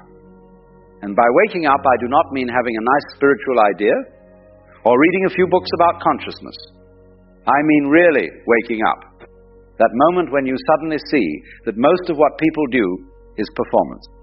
They are acting out roles, repeating phrases they heard somewhere else, moving through life like sleepwalkers who are very busy but do not know where they are going. When you wake up to this, when you really see it, something very curious happens. You find that you can no longer be around too many people. Not because you suddenly hate humanity. Not because you think you are better than everyone else. But because your nervous system simply cannot tolerate it anymore. Let me explain what I mean. Imagine you are at a party. There are 30 people in the room. Everyone is talking, laughing, telling stories. On the surface, it all looks very pleasant. But when you are awake, you see something else happening beneath the surface. You see that most of these conversations are not really conversations at all. They are performances. One person is performing their success. Look at me, I am doing well. Another is performing their opinions. Let me tell you what I think about this and that. Another is performing their humor. See how clever I am, how witty. Another is performing their suffering. Listen to how hard my life is, how much I struggle. And everyone is so busy performing that nobody is actually present. Nobody is really listening to anyone else. They are all just waiting for their turn to speak, preparing their next line, making sure their mask is firmly in place. Now, when you are asleep yourself, you could participate in this game without any problem. You had your own performance ready, you knew your lines, you could put on your mask and play along. But the moment you wake up, the moment you see what is really happening, you cannot do it anymore. It is like watching a play and suddenly realizing that you are one of the actors. And once you know you are acting, you cannot pretend that it is real. You cannot force yourself to believe in the role anymore. Your whole body rebels against it. This is why awakened people find crowds exhausting. Not because crowds are inherently bad, but because maintaining consciousness in the middle of unconsciousness requires tremendous energy. You have to constantly filter out the projections. You have to hold your center while everyone around you is scattered. You have to remain clear while swimming in a sea of confusion. Think of it this way. Imagine you are trying to listen to a beautiful piece of music, but you are sitting in a room where 30 radios are playing 30 different stations at once. The static, the noise, the conflicting sounds, they drown out the music. They make it impossible to hear what you came to hear. This is what being in a crowd feels like for someone who is awakened. Everyone around them is broadcasting their fears, their desires, their judgments, their performances. And all of this noise makes it almost impossible to hear their own inner music, to stay connected to their own center, to remain conscious. But here is what nobody tells you. When you are around unconscious people, you do not just hear their noise, you actually absorb it. Your system picks up on their anxiety, their restlessness, their hidden pain. You walk into a room feeling perfectly fine and you leave feeling drained, irritable, inexplicably sad. And you do not even know that what you are feeling is not yours. This is what makes crowds so dangerous for awakened people. They are like sponges soaking up the emotional weather of everyone around them. And most of this weather is stormy. Most people are walking around carrying tremendous amounts of unconscious material. Anger and fear and shame they have never looked at, never acknowledged. And all of this gets projected outward into the environment like invisible braidiocean. The awakened person feels all of it. Not because they want to, not because they are trying to be some kind of psychic, but because consciousness is sensitive. When you wake up, you become aware of things that sleeping people do not notice. You feel the currents beneath the surface. You sense what is not being said. You pick up on the discomfort that everyone is pretending is not there. And this is exhausting beyond measure. Because you are doing work that nobody else sees or appreciates, you are processing material that is not even yours. You are holding space for truth in environments where everyone has agreed to pretend. I remember years ago, I would go to gatherings, and afterwards I would feel completely depleted. Not tired in a physical way, but drained in some deeper way I could not quite name. I would need days to recover, to feel like myself again. And I thought there was something wrong with me. I thought I was weak, or antisocial, or broken in some way. But then I understood there was nothing wrong with me. I was simply awake in a room full of sleeping people. And staying awake required all my energy. Now, compare this to being alone. When you are truly alone, when there is no one else's performance to witness, no one else's projections to absorb, no one else's expectations to meet, something extraordinary happens. You can finally hear yourself think. You can finally feel your own feelings without interference. You can finally rest. This is what that monk on the mountain understood. In solitude, he was not alone at all. He was with himself, really with himself. Not the performing self, not the social self, but the actual living consciousness that he was. And in the city, surrounded by thousands of people, he was completely about, because none of those people were really present. They were all lost in their own performances, their own games, their own unconsciousness. So even though he was physically surrounded, there was nobody actually there to meet him. No consciousness meeting consciousness. Just masks looking at other masks. Do you see the difference? Real connection happens when consciousness meets consciousness. When two people drop their masks and see each other clearly. But this almost never happens in crowds. In crowds, everyone is too busy performing to actually be present. So the awakened person discovers that they are less lonely in solitude than they are in company. Because in solitude, at least they have themselves. And that is more real, more nourishing, more satisfying than 1,000 superficial interactions with people who are not really there. But let me be very clear about something. This is not antisocial behavior. This is not running away from life. This is not some kind of weakness or failure to adjust. This is actually a sign of health, a sign that you value truth over comfort, consciousness over belonging, authenticity over approval. The sick person is not the one who withdraws from unconscious environments. The sick person is the one who stays in those environments and slowly dies inside, killing their own consciousness to fit in, betraying their own awareness to be accepted. Think about a plant. If you put a plant in a dark room, it will bend and stretch toward any source of light. It is not being dramatic or antisocial. It is simply following its nature, which is to grow toward light. And if there is no light in that room, the plant will eventually wither. You are like that plant. Your consciousness is like that light. And when you find yourself in environments where consciousness is absent, where everyone is asleep, where performance has replaced presence, your soul will naturally pull you away. Not because you are running away, but because you are following your deepest nature, which is to grow toward wakefulness. This is why you cannot be around too many people anymore. Your system knows something your mind has not quite accepted yet. It knows that staying in unconscious environments will kill your consciousness. It knows that absorbing everyone else's emotional weather will make you lose contact with your own inner climate. It knows that performing roles will cause you to forget who you actually are. So it withdraws. And this withdrawal is not a problem to be fixed. It is wisdom to be honored. Now, does this mean you should become a hermit and never speak to another human being? Of course not. But it does mean you need to be very selective about who you spend time with and how much time you spend with them. Quality over quantity. One real conversation with one conscious person is worth more than 100 superficial interactions with sleeping people. 1 hour of genuine presence is more nourishing than a month of performances. And here is something beautiful that happens when you honor this need for solitude. You stop being desperate for connection. You stop settling for performances because you cannot bear to be alone. You stop sacrificing your consciousness just to have company.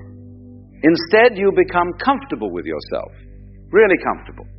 You discover that your own presence is actually quite pleasant. You find that silence is not empty but full. You realize that being alone does not mean being lonely. And from this place of genuine self-sufficiency, if you choose to connect with others, you connect differently. You are not needy. You are not looking for them to fill some void in you. You are not trying to escape yourself.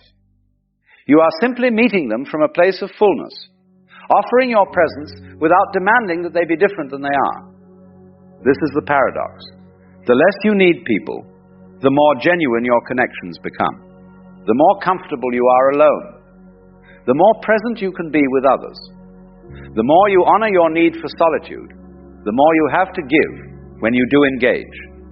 But you must go through the withdrawal first. You must spend time alone, real time, not just an hour here and there, but days, weeks, months if necessary. Time where you are not taking in anyone else's material, not absorbing anyone else's projections, not performing any roles. In this solitude, you will discover something that you have been searching for your whole life. You will discover that you are already complete, that you do not need external validation or approval or company to be whole, that your own consciousness, your own presence, your own being is enough. And once you know this, really know it, not as an idea, but as a felt experience, you become free. Free to engage or not engage. Free to connect or not connect. Free to be with people or to be alone. Because your well-being no longer depends on what others think or do or say. This is what the monk on the mountain had discovered. He was not running away from people. He was running toward himself.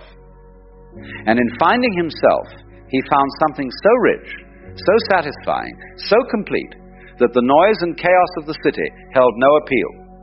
He could go back to the city if he chose. He could engage with people if he wished. But he would do so from a place of choice, not need. From a place of fullness, not emptiness. From a place of consciousness, not performance. This is the gift of solitude. Not loneliness, but wholeness. Not isolation, but integration. Not running away, but coming home to yourself.